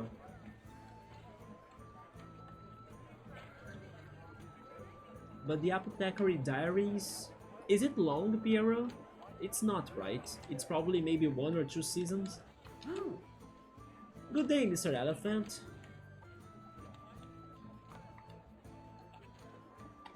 What was in here? Oh, it's the fortune teller's sister, and look at that, she has the crystal ball. It's Madame Pompadour. Welcome to Madame Pompadour. I'm the greatest fortune teller in the land. I think your sister says otherwise. Let me tell you about your future. Ooh, I see the paw of a monkey. An old and dusty artifact. You will find this object, and when you do, you bring it to me. Are you looking for a monkey's paw? Yes, yes I am. Okay, so we need to find a monkey's paw to get the crystal ball, it seems. 2 seasons, okay. But it's not too long, right? 2 seasons is fine. As long as I like the first season, it's going to be fine. If you're looking for a shorter show that's good, there is always Dan. Yeah, eventually I'll give it a try too. But it's just that Dan is more popular, right? You know, another one that I should also try it was Jujutsu Kaisen as well. Another popular trendy one that people normally like.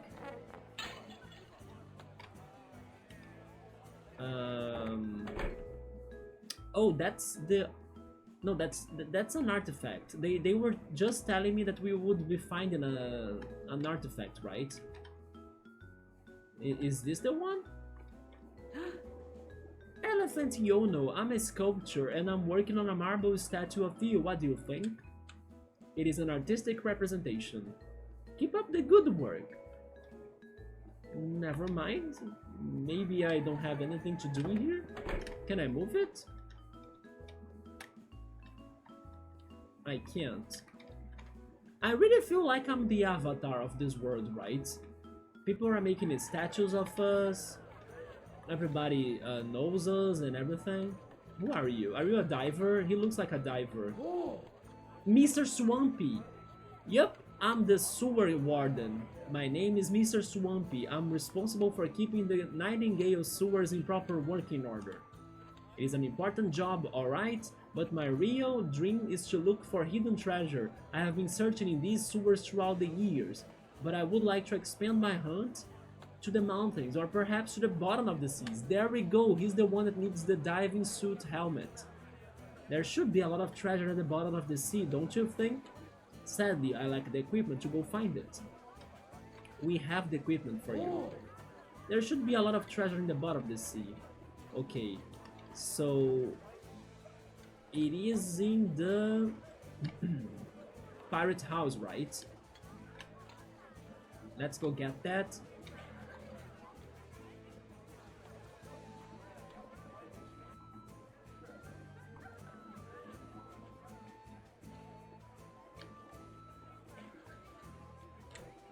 Have you guys watched Monster, by the way? Although Monster was not short, Monster was like 70 something episodes long, almost the same size as Full Metal.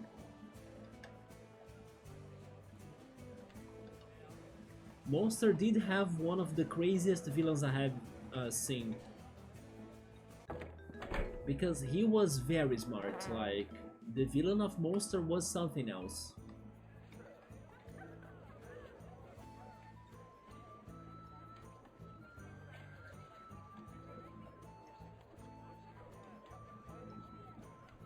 They were upstairs.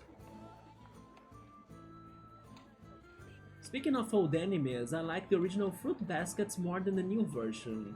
Is Fruit Basket good? I only heard of it. Is it one of those romance shows? I also heard of a romance show getting another season. Was it the one that I watched that's called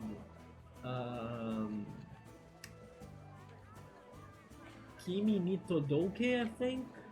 Is that how it's called? Let me see. Kimi ni Todoke, isn't it? Yeah, Kimi ni Todoke. It is getting a third season, okay.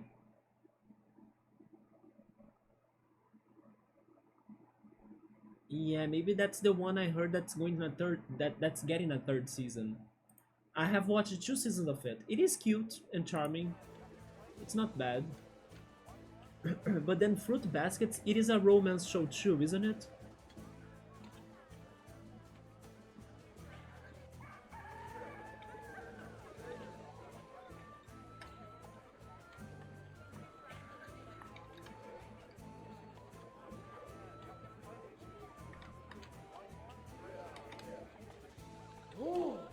Mr. Swampy, I found this old diving helmet for you. Do you think it can help you hunting for treasure? Do I? This is just what I have been looking for. It looks like it was manufactured in Freehaven. Where did you find this? An old pirate gave it to me.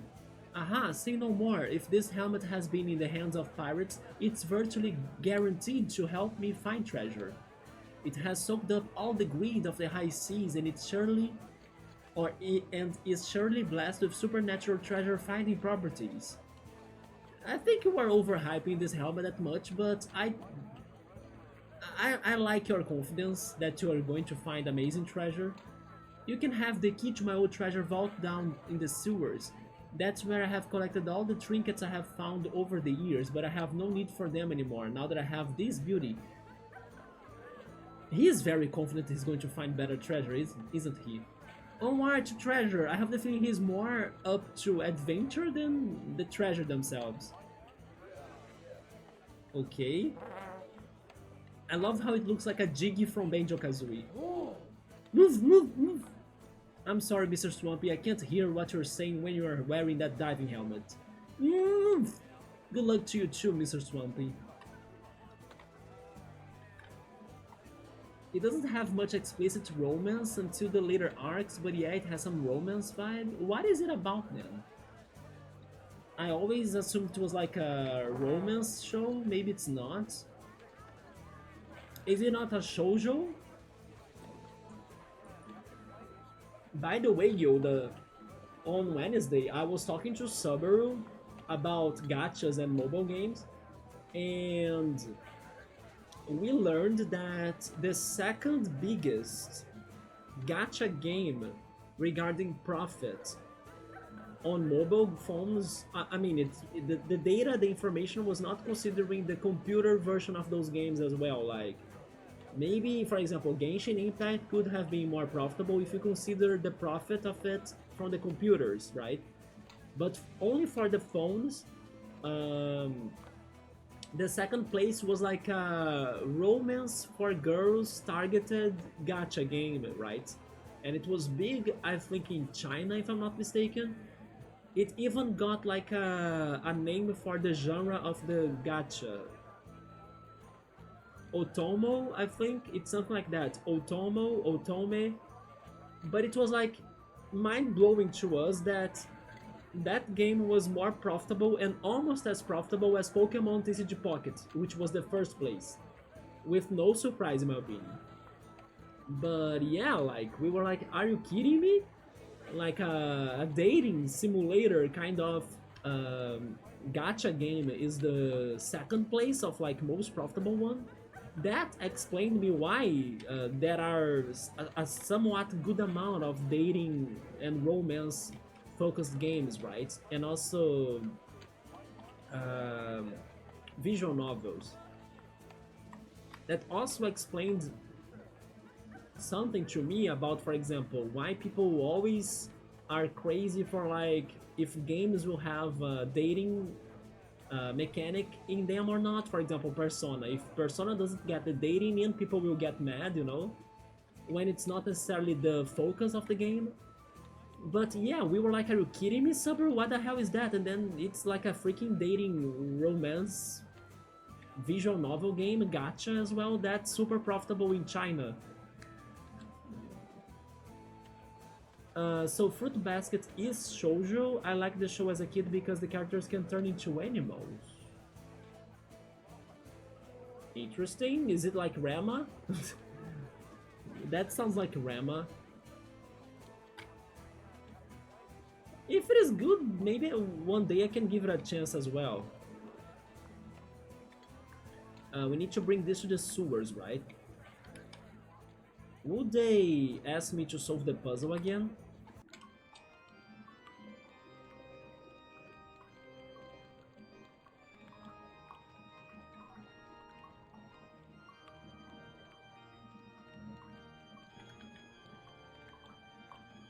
No, I don't need to solve it again. Nice.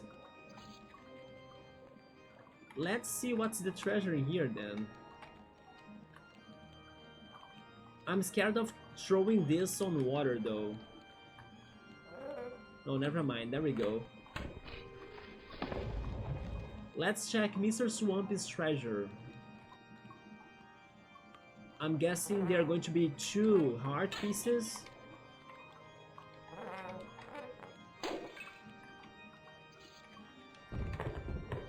Oh no, it's money and letters? Letters? What were those letters? Oh, okay, we got money, letters? Maybe it is a different currency, I'm guessing. Maybe a currency for another city. Maybe for the Free Haven city. And a piece of heart. Some YouTubers talk about love and deep space. That sounds familiar to me. There are some explicit scenes in the game. That sounds a little bit familiar to me. Maybe I'm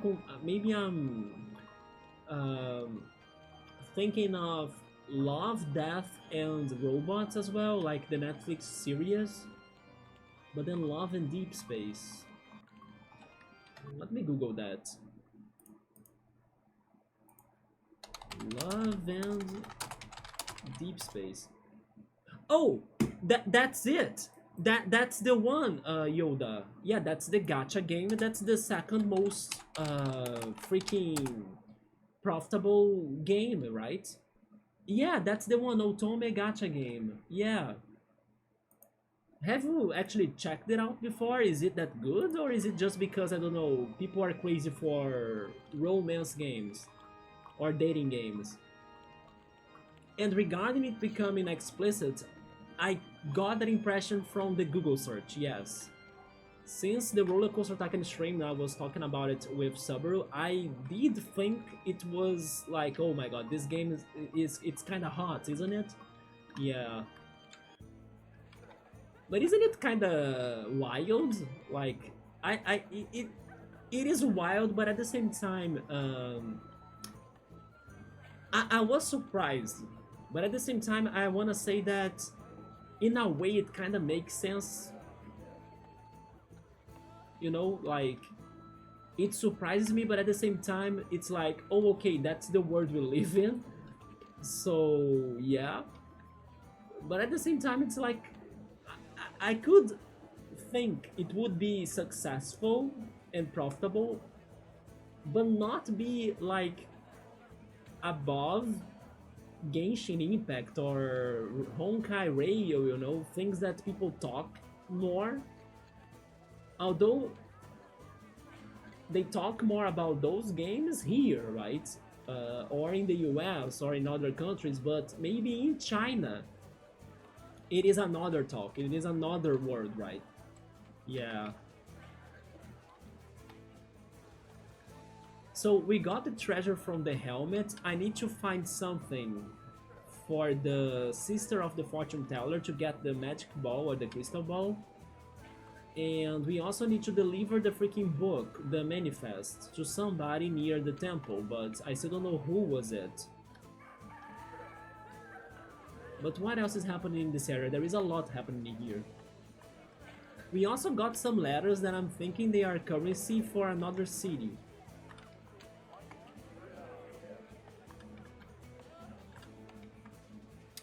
This house, who lived here again? Oh, okay, the sculptor or a sculpturer, right? Then what's in here? The harbor master's office. Oh, I think it's his. He's the one. Any ship docking in the harbor is required to present their cargo manifest and pay the appropriate tariffs. This is where I need to bring the book. Let's talk to him first. Hey.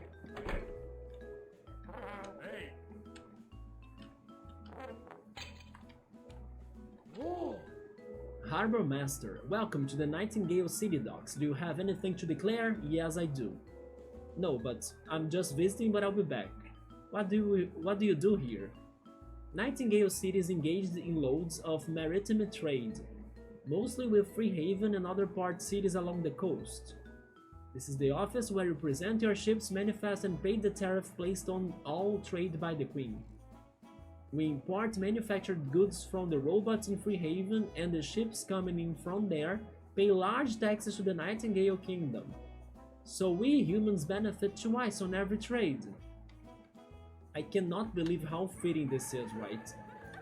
For like current days. Yoda, you are not watching the newest season of Black Mirror? Piero wanted to finish his animes before checking it out.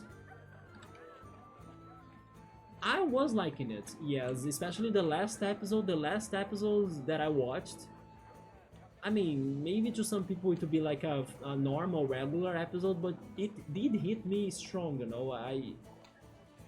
It made me reflect a lot, and I think I will remember that episode for some time from now. But all of the episodes, I thought they were somewhat good. I was really having fun with this one Netflix season. Because in the opposite of the previous season, this time I felt it was Black Mirror again, you know? Yeah, we're still catching up with the previous seasons, okay. Like halfway through Beastar Season 3. Oh, you're checking Beastars now? That's another one that I watched. Damn, there we go. I did like it a lot, yes. Especially because I didn't know what they would be doing for the plot anymore. And they ended up surprising me. I hope you like it too, yeah. Can't wait for the other half, right? The final half of Beastars. It's going to be out this year, right? I came back here because... No, I need to go back to go get the book from the palace, yes.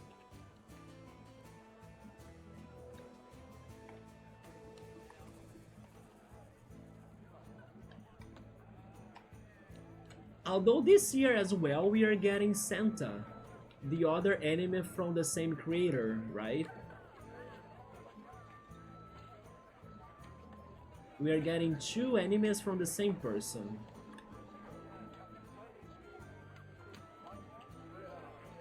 No, that's not the way. I need to go back again. I need to go down, I think. I cannot go down. No, never mind. That's right. That's right. It's there. Yeah. It is past the bridge.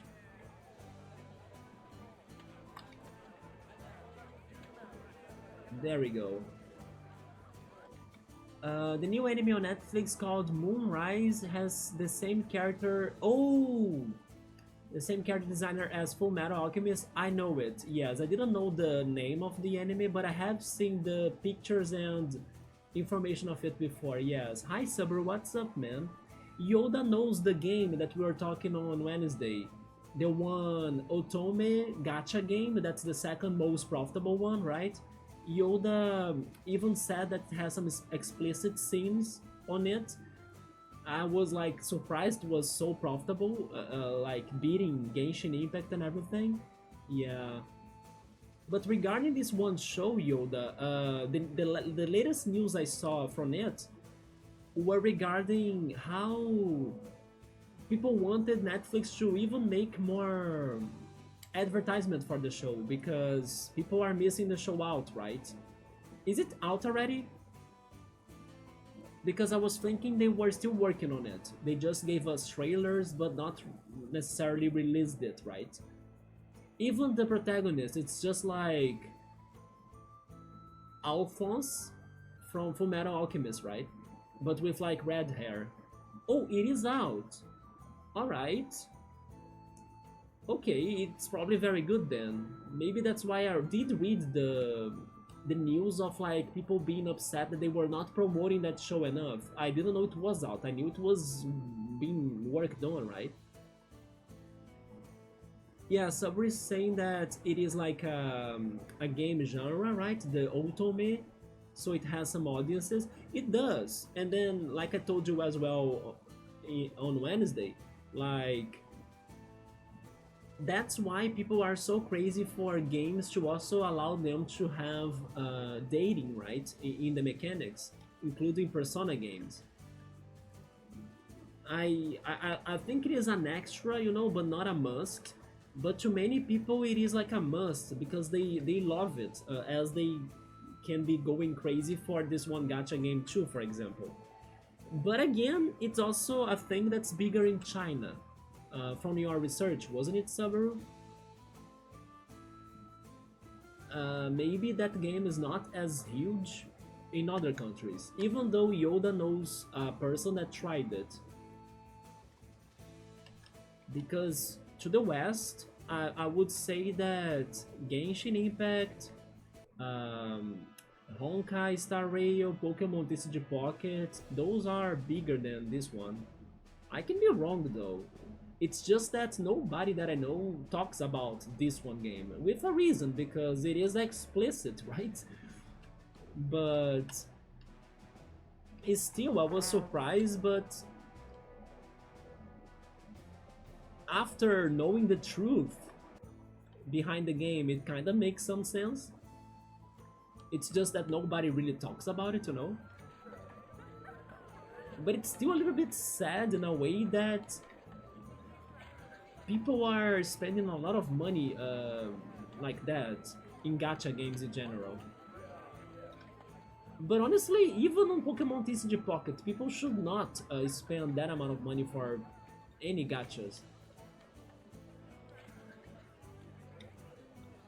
Especially because when the servers are down, you lose everything, right? It is in the one website Subaru checked out, it was said that it was combining or combined. So it's like the total server profit from like the server from China, the server from other countries. Okay, yeah. But for some reason I thought that when we were researching about it, we learned it was big in China mostly, yeah. But maybe I'm wrong, I can't remember it anymore right now.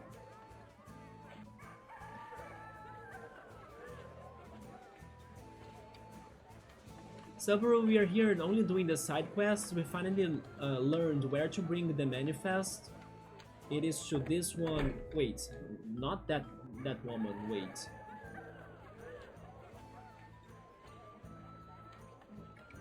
It's even downstairs. Okay. It is in here. Yeah. This city pretty much is like a city full of trading side quests. Yeah, welcome to the Nightingale City, Docs. Do you have anything to declare? Yoda, let me know when you start watching Moonrise, because I'm guessing you might do it earlier than me. And then I want to know from you if it's going to be a good show, right? Because I can see me watching it too, but maybe I will do it only after Fullmetal Alchemist. I do, in fact, I'm delivering the manifest for a shipment coming in from Freehaven, so they can avoid the taxes. Perfect, and it already has the proper stamp. I see, everything should be in order then. Yeah, the stamp was given to us without the taxes. Here's a coin for your trouble. A coin?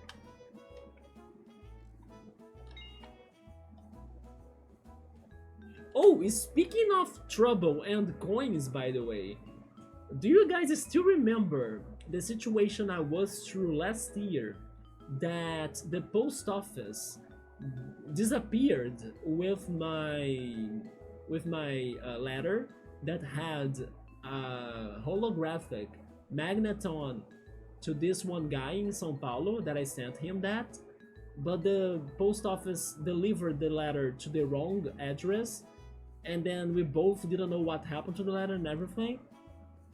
And then I believe in the last update of that story, I told you that I was trying to contact the post office service online on their own platform, like on their own website, and they took forever to answer me and stuff. But then I don't remember if I told you that they answered me and then they realized that they did commit the mistake, they did deliver the letter to the wrong address, and also they went back there and could not recover the content or the letter itself, which was not surprising to me, of course, as a lot of time has passed by. So they did say that if I added my bank account to the platform, they would be giving me at least a refund of like the price for sending the letter, but not really the content, right? The magneton card value. As I also did not say it, how much the content of the letter valued when I was posting it, because they do have this extra service, like you could pay 1% of how much the content valued when you are posting it. So in case something bad happens, they would refund you up to 100 reais if that's the value of the content, right? If I have done that, then sure, I would be getting the whole money back, I think, or so I hope, right? There we go. But I did not do that because I was not thinking they would actually have a problem with my letter. But at least the posting price that I paid, I got it back today. So look at that. Even though it took us months and a lot of stress in those days, at least everything ended with like a slight good ending. Like the bad ending happened, but you know, it's not as bad because at least my complaints were heard and I got a little bit back from the situation. So okay, that did happen. They did pay me back a little bit. I got a coin after telling them the manifest, right? That was kind of surprising though. I'm happy it did work, because I read them asking for my bank account. I gave them my bank account or my information, right? But then nothing happened. Like they did not give me a confirmation, they didn't say okay, they didn't say anything else, and so didn't I as well. But then today, there we go, I got a refund, which is better than nothing. And thankfully since then they did not commit the same mistake, and I hope it won't happen again, right? At least not for especially some very crazy expensive cards of mine. Have been leafing through the manifest you gave me, and it does strike me as a bit odd. Oh, he's now suspecting of the manifest? I could have sworn the ship looked like it was carrying a heavier load. That's how I got my Switch. That's really how I got my Nintendo Switch. I imported it from China, and then everybody on the other day, I think Yoda was telling me about Temu, right? Pretty sure I'm not sure if it was either in here or on Discord anymore, but I was talking to somebody about Temu, the one, maybe it was cool actually, I'm not sure, but I think it was Yoda, the one Chinese importation goods app, right? Or website as well, like AliExpress. Yeah, I was checking AliExpress, and then I saw that in November for their Black Friday or something, they were with some like very big coupons and discounts. And then it was the perfect moment for me to buy a Switch. I could not believe in that price. Like the Switch in here used to be like 2,000 reais back in the day, and then they were selling it for 1,400. I was like, it's 600 reais more cheap than the normal price, you know. Before that, the lowest I have seen in Brazil was like 1,800. So I was like, you know what? I'm going for 1,400. It's a good risk to take, even if they charge me with like the importation taxes and stuff. But from the comments in the web store that I was hoping to buy from them, everybody was saying that the product was delivered well. Then most of them, not everyone, but most of them were saying that the postal service did not tax them very highly. Some people even didn't pay anything.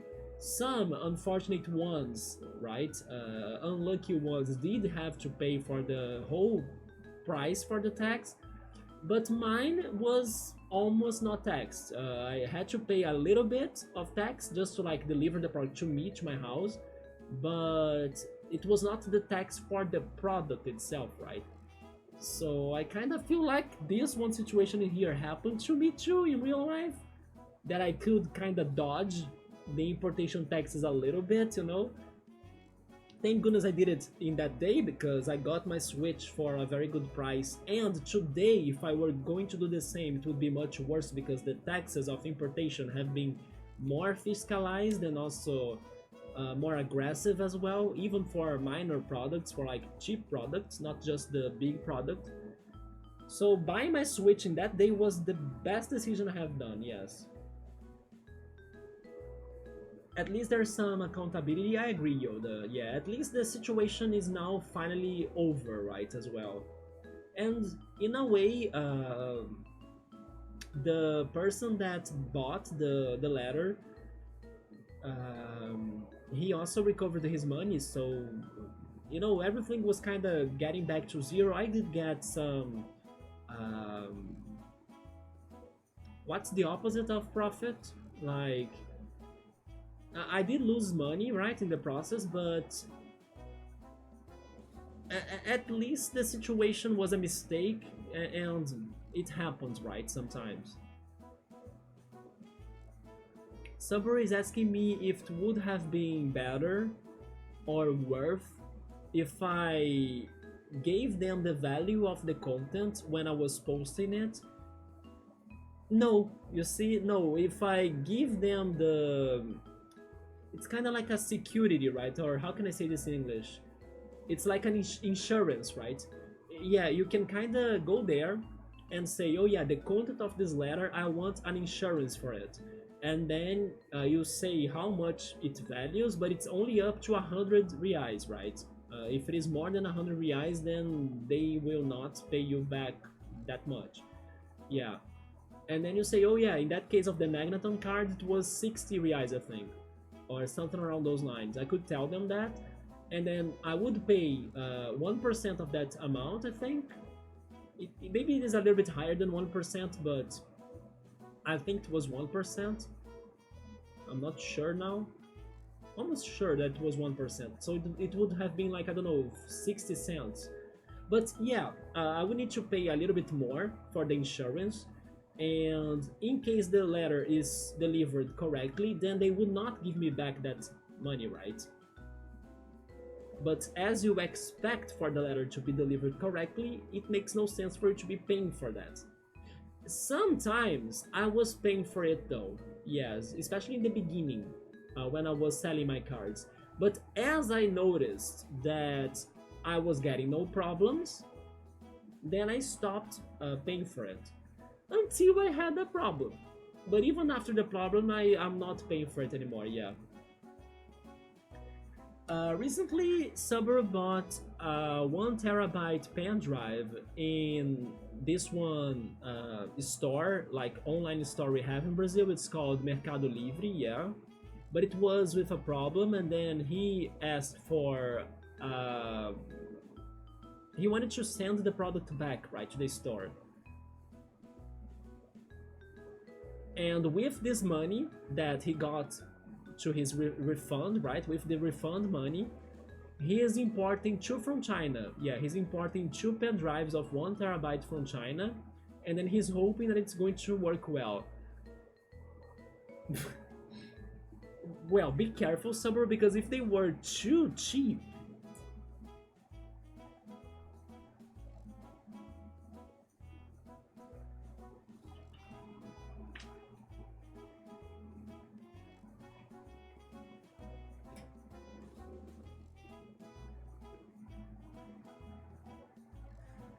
if they were too cheap, I hope you don't get this, right? This was supposedly an external drive I bought. Look at that. We were talking about this in our Frog Detective stream, right? That I got extorted.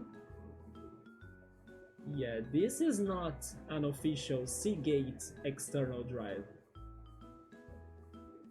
So yeah, and it was super cheap, but in the end it did not work at all, right? It's like a big fake drive. But then you're going for pen drives, so I'm hoping they are better than an external one, right? But good luck as well. I hope that people in the comments of the store, like in the feedback area of the store, they were rating it positively and everything.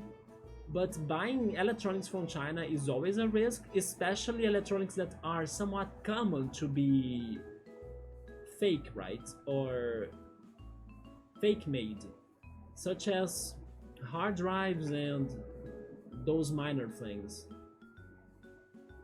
Well, let's hope that everything goes well. Subber, do you have any expectations of like when it's getting to you? I would say they normally take like 2 weeks to get to Brazil, or maybe to get to you.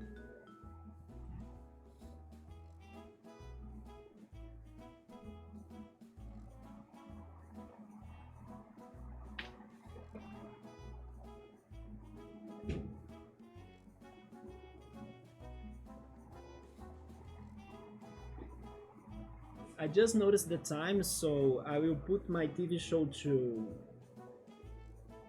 pause it on my phone in case I end the stream somewhat soon. I'll be able to watch it later. But I wanna hear from you guys. What do you think about the idea I was saying regarding Yu-Gi-Oh? Do you think it's better for me to play that game on Fridays or after Golden Sun? Because I do think it could be a little bit long for me to beat that game. But I don't know if I should really only play short games on Fridays, right? It's like the focus. But you know what? Not every game I'm planning to play on Friday might be that short. Like, I don't know how long Evoland is. And I want to play Evoland 1 and 2 in a Friday. Oh, before I forget, by the way, Subaru, there is a game that I want to know if you have heard of it. Have you ever heard of Deep Fear? Yeah, Deep Fear. Have any of you have heard of Deep Fear? It is a Sega Saturn game. And I was watching this one video today of like unknown games from consoles that people should play or something. None of the games were actually to my taste in the end, but this one was curious because Deep Fear was a lot like a Resident Evil game, but yeah, me neither, right? I don't know many Sega Saturn games, but I remember that one title to tell you because I think you would like it. As it feels a lot like Resident Evil, but in an oil rig in the ocean. So it's the pacing, the atmosphere is a bit different, right, than what we are used to. But it's a lot like Resident Evil. It is about something that infected a person in there, and it started an infestation, but in an oil rig in the ocean. So there are even moments in the game or parts of it that you need to dive, you know, that you need to swim. But when you are in the oil rig itself, then it's a lot of action as well. You need to destroy some crazy enemies. It does have the Resident Evil vibes, so check that out, Subaru. I think you would like that game, even if it's just to check a walkthrough or a playthrough of it, right? Deep Fear, yeah. It was very Resident Evil to me. The one that got... oh, the one that he got from the Brazilian online store, the one pen drive costed... By the way, pen drive in English is not pen drive, right? It is flash drive, if I'm not mistaken. It was 220 reais from a store from Rio. But then after he bought it, then he saw that people were giving it very negative reviews. Only after you bought it that you saw that. Yeah, so he's saying that by looking on other products from the same store, they were getting lots of bad reviews. Yeah, you should never try those, yes. But I get, yeah, they post that later, I see. Yeah. Maybe they created a new account, you know, and then they kinda faked it, that their store had a good reputation. But at least you were able to recover the money, so that's okay, right? I have been leafing through the manifest you gave me, and it does strike me as a bit odd. I could have sworn the ship looked like it was carrying a heavier load. But all of the paperwork bears the correct stamps and seals, so I suppose everything's in order. Yeah, he's trusting the document, right? Not really his guts.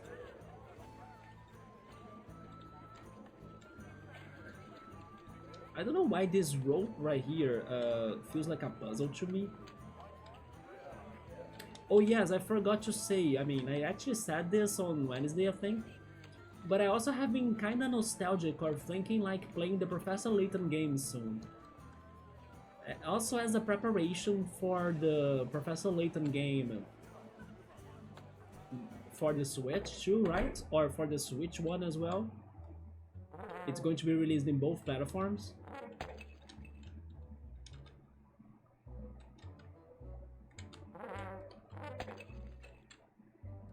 But I could only play like the 4DS Professor Layton games, I think.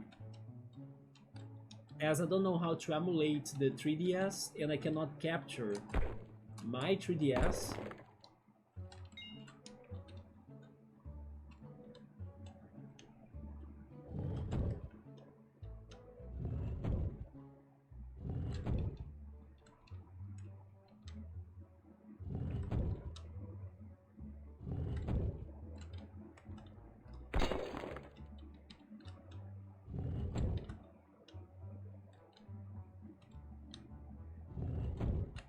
But I will see how it goes.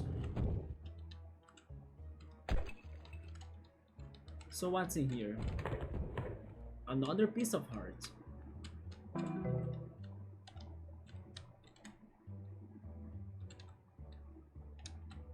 Okay, but then how do I go back then? I need to move this?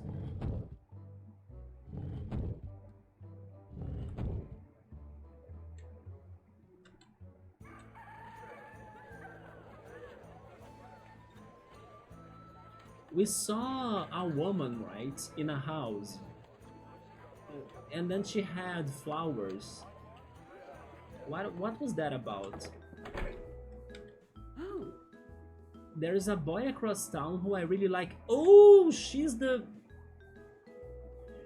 woman? Wait a minute, but I'm much too shy to ever go up and talk to him. What should I do? Maybe I can help? Oh, would you? I got this bouquet of red roses here. Could you maybe deliver them to him and tell him about me? I need his dad to leave the house, right? The boy's name is Girish, and he lives near the Lucky Elephant Tavern. Oh. The boy of my dreams is called Girish and lives... yeah. Did you manage to give him my flowers? How did he react? You have to tell me. Why do you have this water in here? Like, do I need to use it?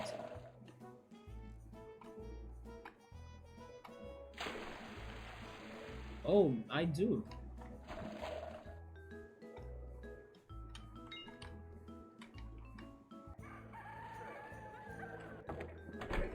Although I think that glitched a little, I was not planning to leave the house.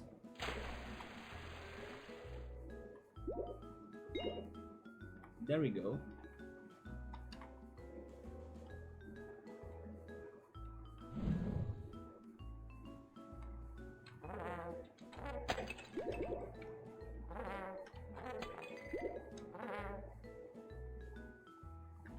Yeah, it will depend if his dad is not at home.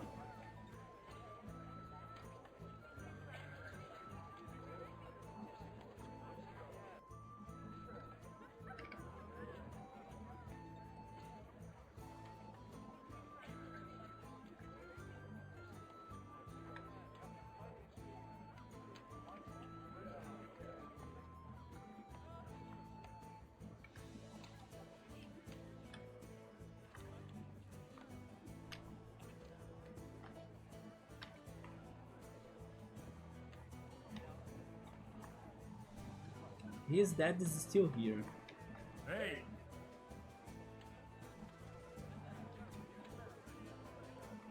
Yeah, I cannot deliver the flowers yet.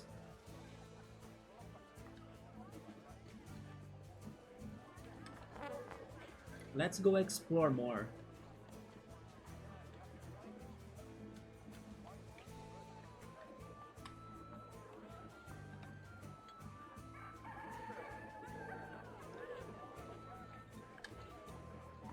Maybe now we can check the temple, I think. We have been to every house in here. Yes.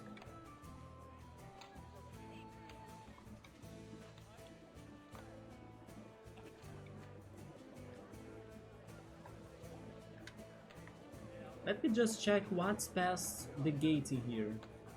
It's outside, right? Oh, wait. Oh, okay, Sandara is blocking it. Let's talk to her. Do you have any other ideas besides cold water to wake someone up who's asleep? I hated that idea, by the way. That's why I was saying that she sometimes has some crazy ideas. She wanted to throw cold water, and actually we did that. We threw... Or we actually... maybe I should say... we powered, right?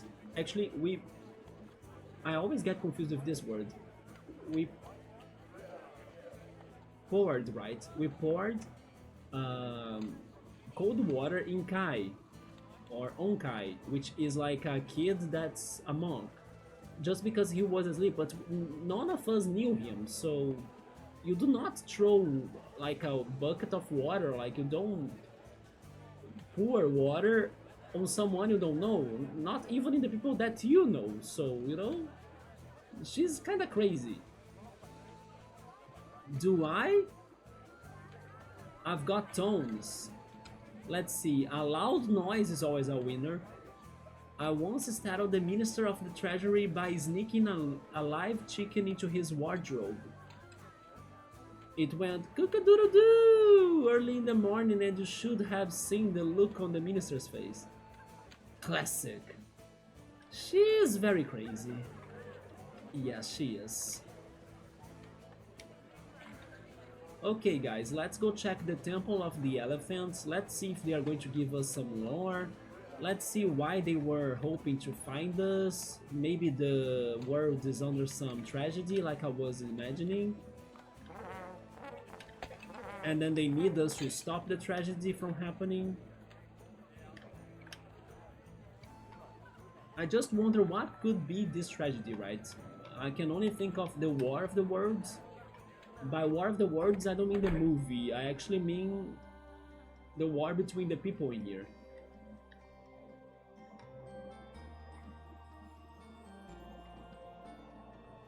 How is your name again? Garuda?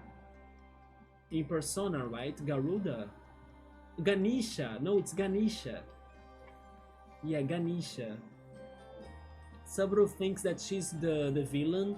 Yeah, freaking Sandara, right? Or she's the one that created this game's villain. That's a very good idea too. I like that. I like that prediction.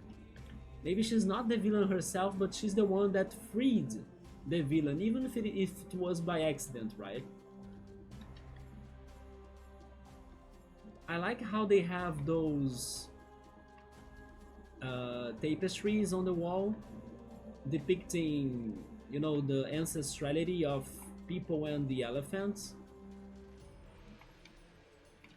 Oh my god, this is a very cool character design. It is a robot. They have a robot monk. Okay, now that's a great idea. Oh!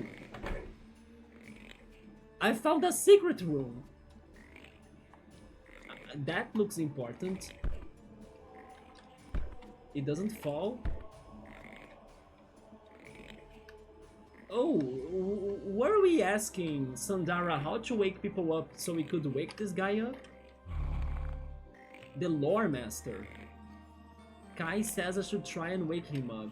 I need to find a noise loud enough to wake the dead. Oh. Oh my god. We got ahead of it, right? We skipped the dialogues. Now that I think about it, he does look a lot like Aang. Even the clothes are the same as Avatar, right? Maybe they were referencing Avatar: The Last Airbender. But they were saying that a chicken, I mean, Sandara delivered it to us, right?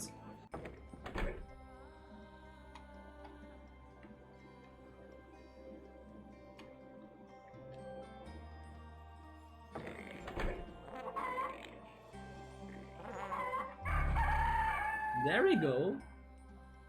Welcome back to the land of the living. Oh, a new elephant? I suppose it's about time. It feels like only yesterday I said my farewells to Naga. That sounds tragic. You spoke to Naga? Was she another elephant like me? Oh yeah, she was young one, the sixth in fact, in a long line of noble elephants. That should make you the seventh. Naga left this world 1,000 years ago, and now the planets have once again aligned, a new millennium has begun, and here you are. Just because of the new millennium, so in every 1,000 years you get an elephant? Does that make you 1,000 years old? Yes, we bone whites do not age like humans. We do not get ill and we do not die. This is all because of Naga, who used her elephant magic to blast the soil of the Sundergarden. She had magic, or was it just water? We who fastered the ground rose from the dead and were granted life eternal. Many has risen since, but I was one of the first to sprout from the earth, and I am old enough to have met Naga herself in person. I wish I could learn more about the deeds of the past elephants. I feel like everyone else have such clear expectations of what am I supposed to do. They seem to have a better understanding of what an elephant is than I do myself. Huh, you are in luck, young one. Or young one. They don't call me the lore master for nothing, you know? You may think the people above know all about elephants, but the truth is most stories and tales have been forgotten. I bet most people these days didn't even believe in elephants until you showed up. That is true, some people did not believe us. I, who do not eat and do not sleep, have devoted my existence to collecting and preserving elephant lore. These books and scrolls you see around, they are all filled with legends and historical accounts of elephants, or of elephant accomplishments, all the way back to Yan and Agra, who came to this world when the humans were still living in caves and feeding off of roots and berries.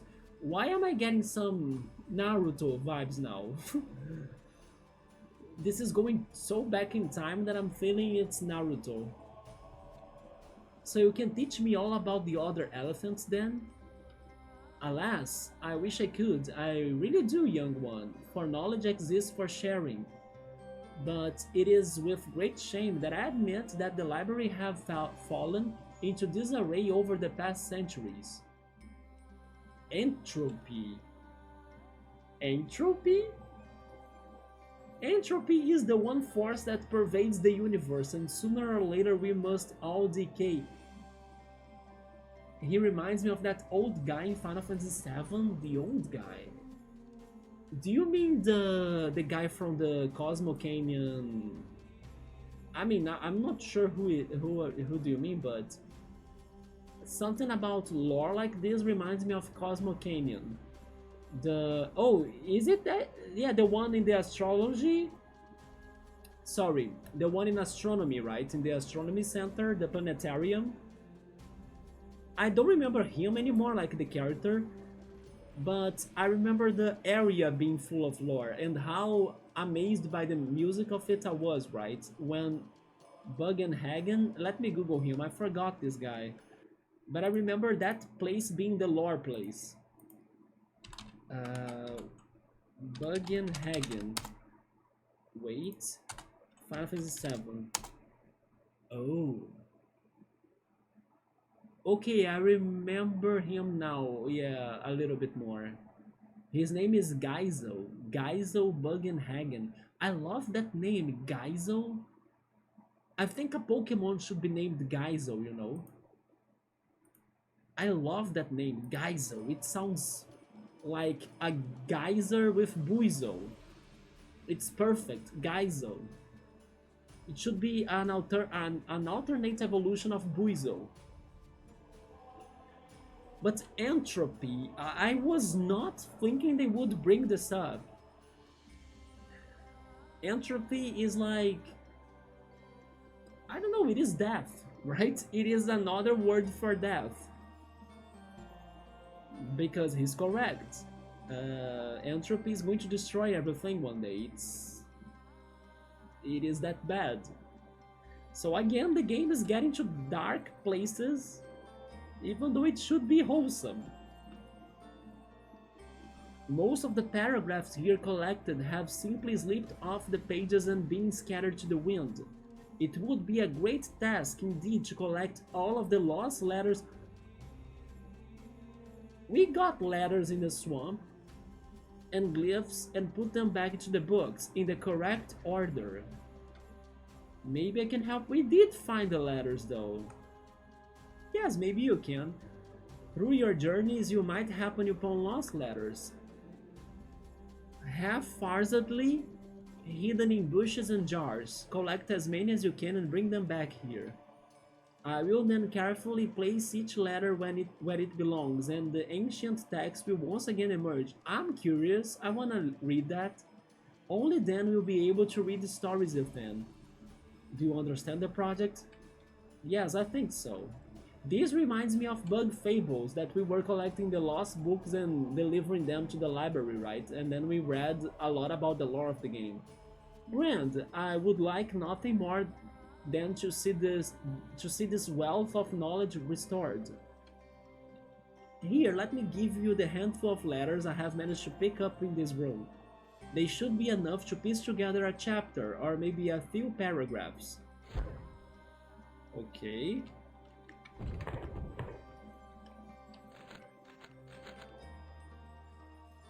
Those are lots of letters. And then what do I do with them? 3,000 letters. Ah, I see you have some lost letters for me. Let's see if we can piece something together. Yeah, entropy is a measure of the disorder of randomness within a system, often associated with the amount of energy unavailable for doing useful work. Basically, it's why cells get old, because the entropy, the disorder will happen eventually, and mutation will start happening to our cells, and we age. And so the universe, because the heat transfer also happens, and little by little part of the energy transfer becomes heat, thanks to like friction as well. So there is always like something that gets on depth, like the energy is always lost, the system gets disorganized as time passes by, and then that disorganization and that energy loss as well, as everything interact in the universe, will cause the decay of the universe through time. So I remember how philosophical even the class I took in thermodynamics in college, when they were talking about entropy, how I was like, shocked by the concept of it. Like I left the class thinking like, oh, that's why I die. I left the class like, understanding my life pretty much. But it is a very depressing thought actually, when you are reminded that the universe is going to end, thanks to that, thanks to the disorganization, thanks to entropy, how the energy is kind of getting lost as the processes are happening. And then at some point the universe might freeze in a way because the energy is getting lost, right? So I mean, we don't know what's going to happen, but if things continue the way they are, that's the path we're going. Let's see if we can piece something together.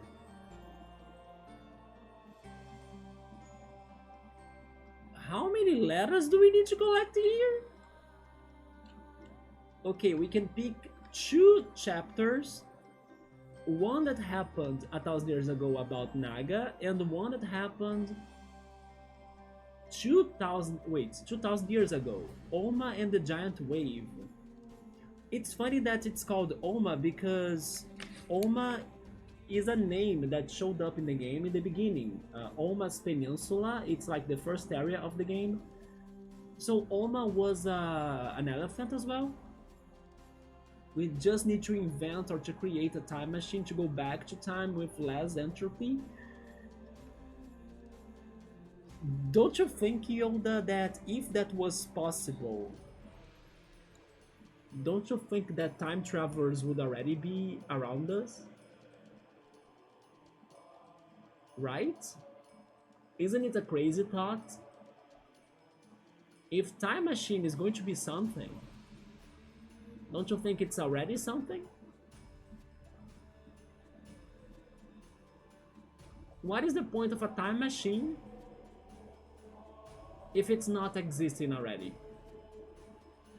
We might not have gotten to the point where it's created in the future. That's fair. Maybe this is like the first cycle in the timeline that the time machine is still in need to be created. But that doesn't mean that somebody haven't traveled already to the past.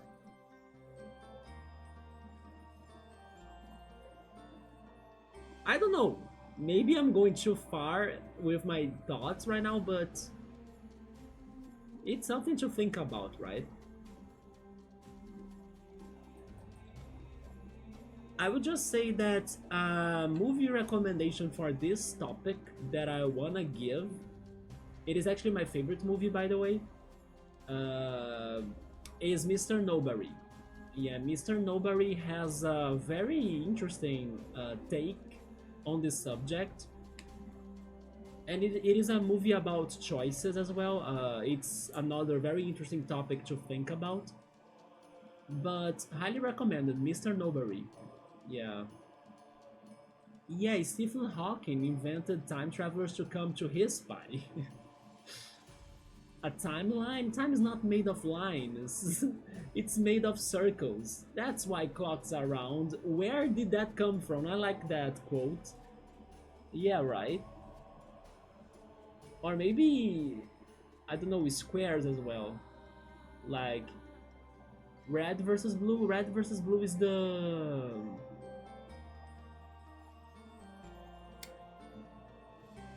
it is not, wait, it is a game, right? I remember you telling me about that before, I think it was a game, or was it an anime actually? A web series, never mind. Hmm, I forgot about it already then. But that was a good point as well. We have 3,104 letters. What do you guys think we should be doing?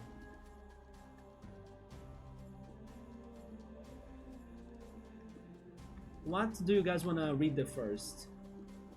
Naga or Oma? Oma is grandmother in Japanese, isn't it? No, wait, am I thinking... Is it in German actually? I need to check it. No, I think it is in Japanese actually. Wait.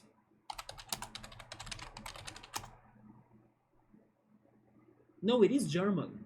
Okay, it is German. Oma is German word for grandmother, and Opa is grandfather. Okay, okay, yeah.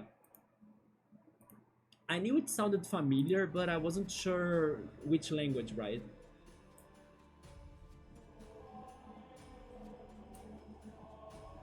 Oma is the place that you can't go back anymore.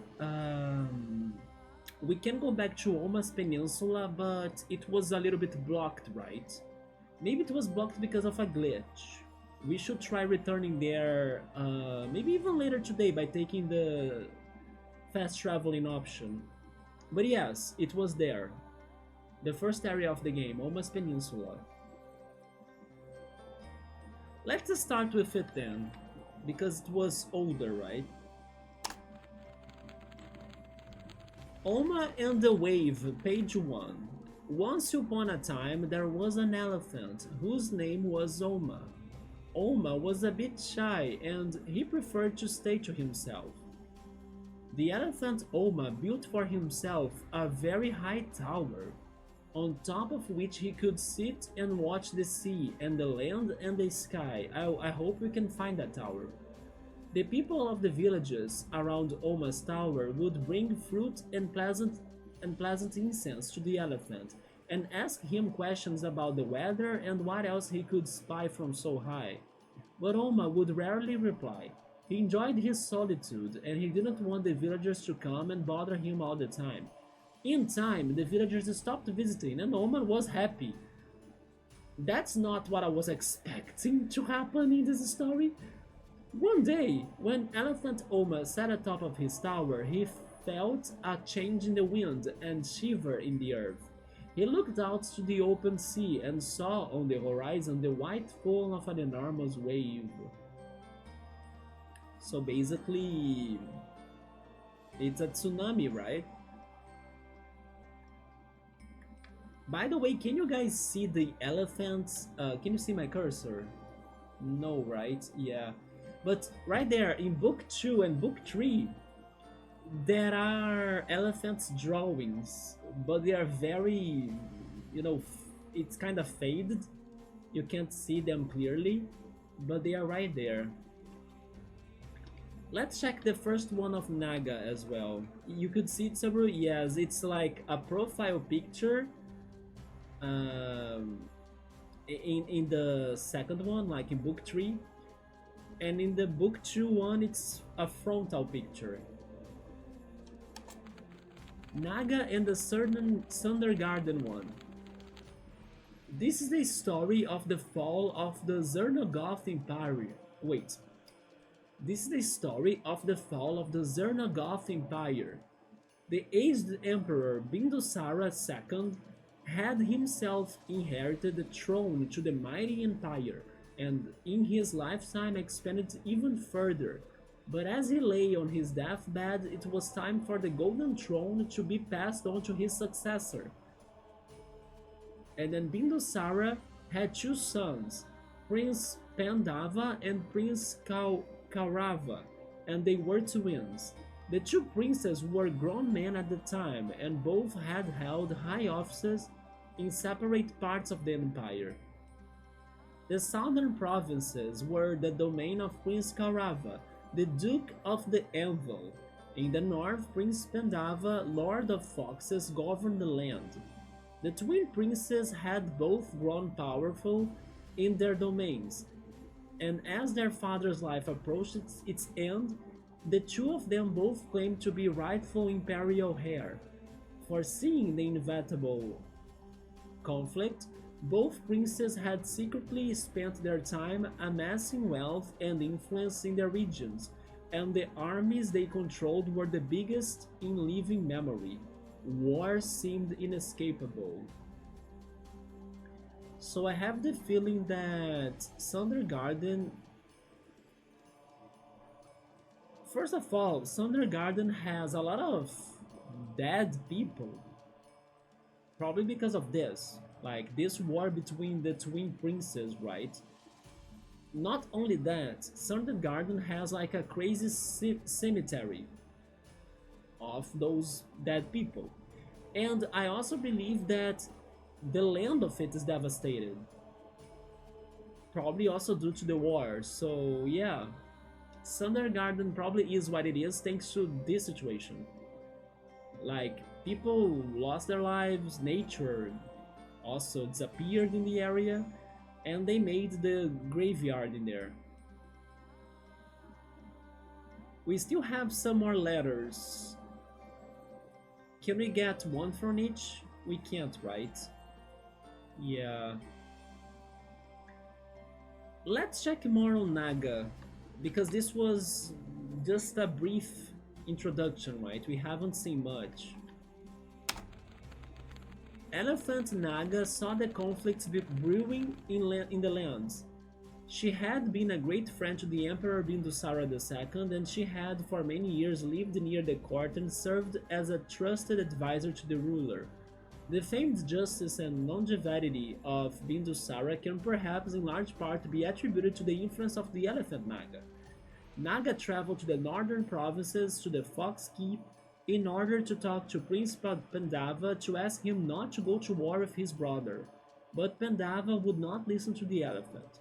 He had cunningly prepared for this outcome for years, and in his scheming he had completely forgotten his childhood growing up with his twin.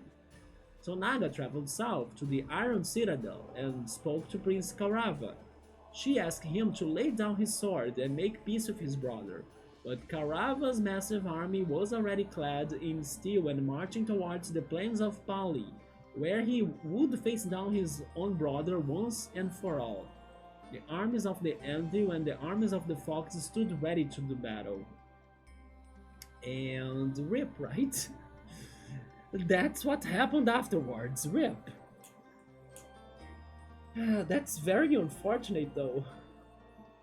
That Naga could not stop the war. It is a little bit like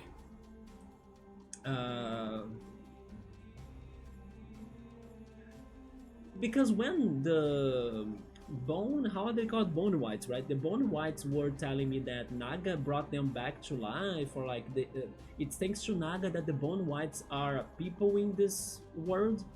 I was feeling like Naga did great, or like it was something happy that she brought them back, you know.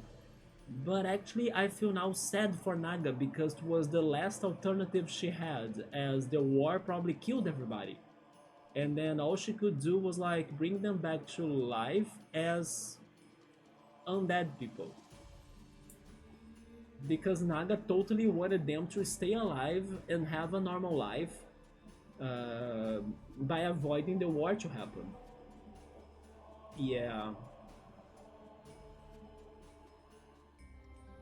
Alright, we'll be back once we find more letters.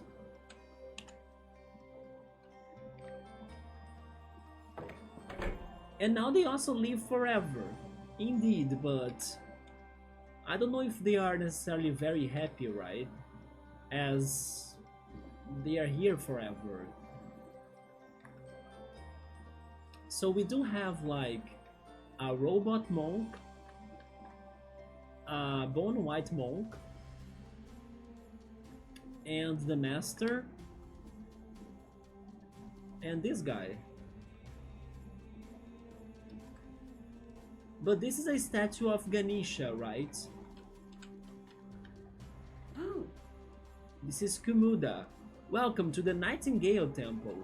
There used to be many like these all over the world, but in these days there aren't many monks or temple left. I hope this will change now that another elephant have appeared. Shouldn't that be... has appeared? Master Subhash. Ivory above. Kai was speaking true. A new elephant has arrived. It amazes me that you are here, and also that the first of our order who should stumble upon you was none other than Kai, the inept adept. Now we are back to Golden Sun. I sent him on a pilgrimage, shall we say, to Windhill, mostly to get him out of the temple for a little while. He is a very good little boy. Oh yeah, because they actually told us that there was a situation with a cat, soup, and something that got broken in this temple before Kai left, right? So I guess maybe Kai was involved into that, and that's why he's saying that we sent him out. Maybe it was not for the pilgrimage. He's a very good little boy, bless his poor soul. But for all his good intentions, he has a way of fumbling any task given to him. And he can become something of a burden. I trust you intend to begin your journey across the world shortly? Young Kai seems anxious to join you in your travels, and perhaps it is for the best for everyone involved if you just took him with you. I think they don't like Kai, right? Oh my god. Let's talk to the other two. This is Ud. I like learning about all the elephants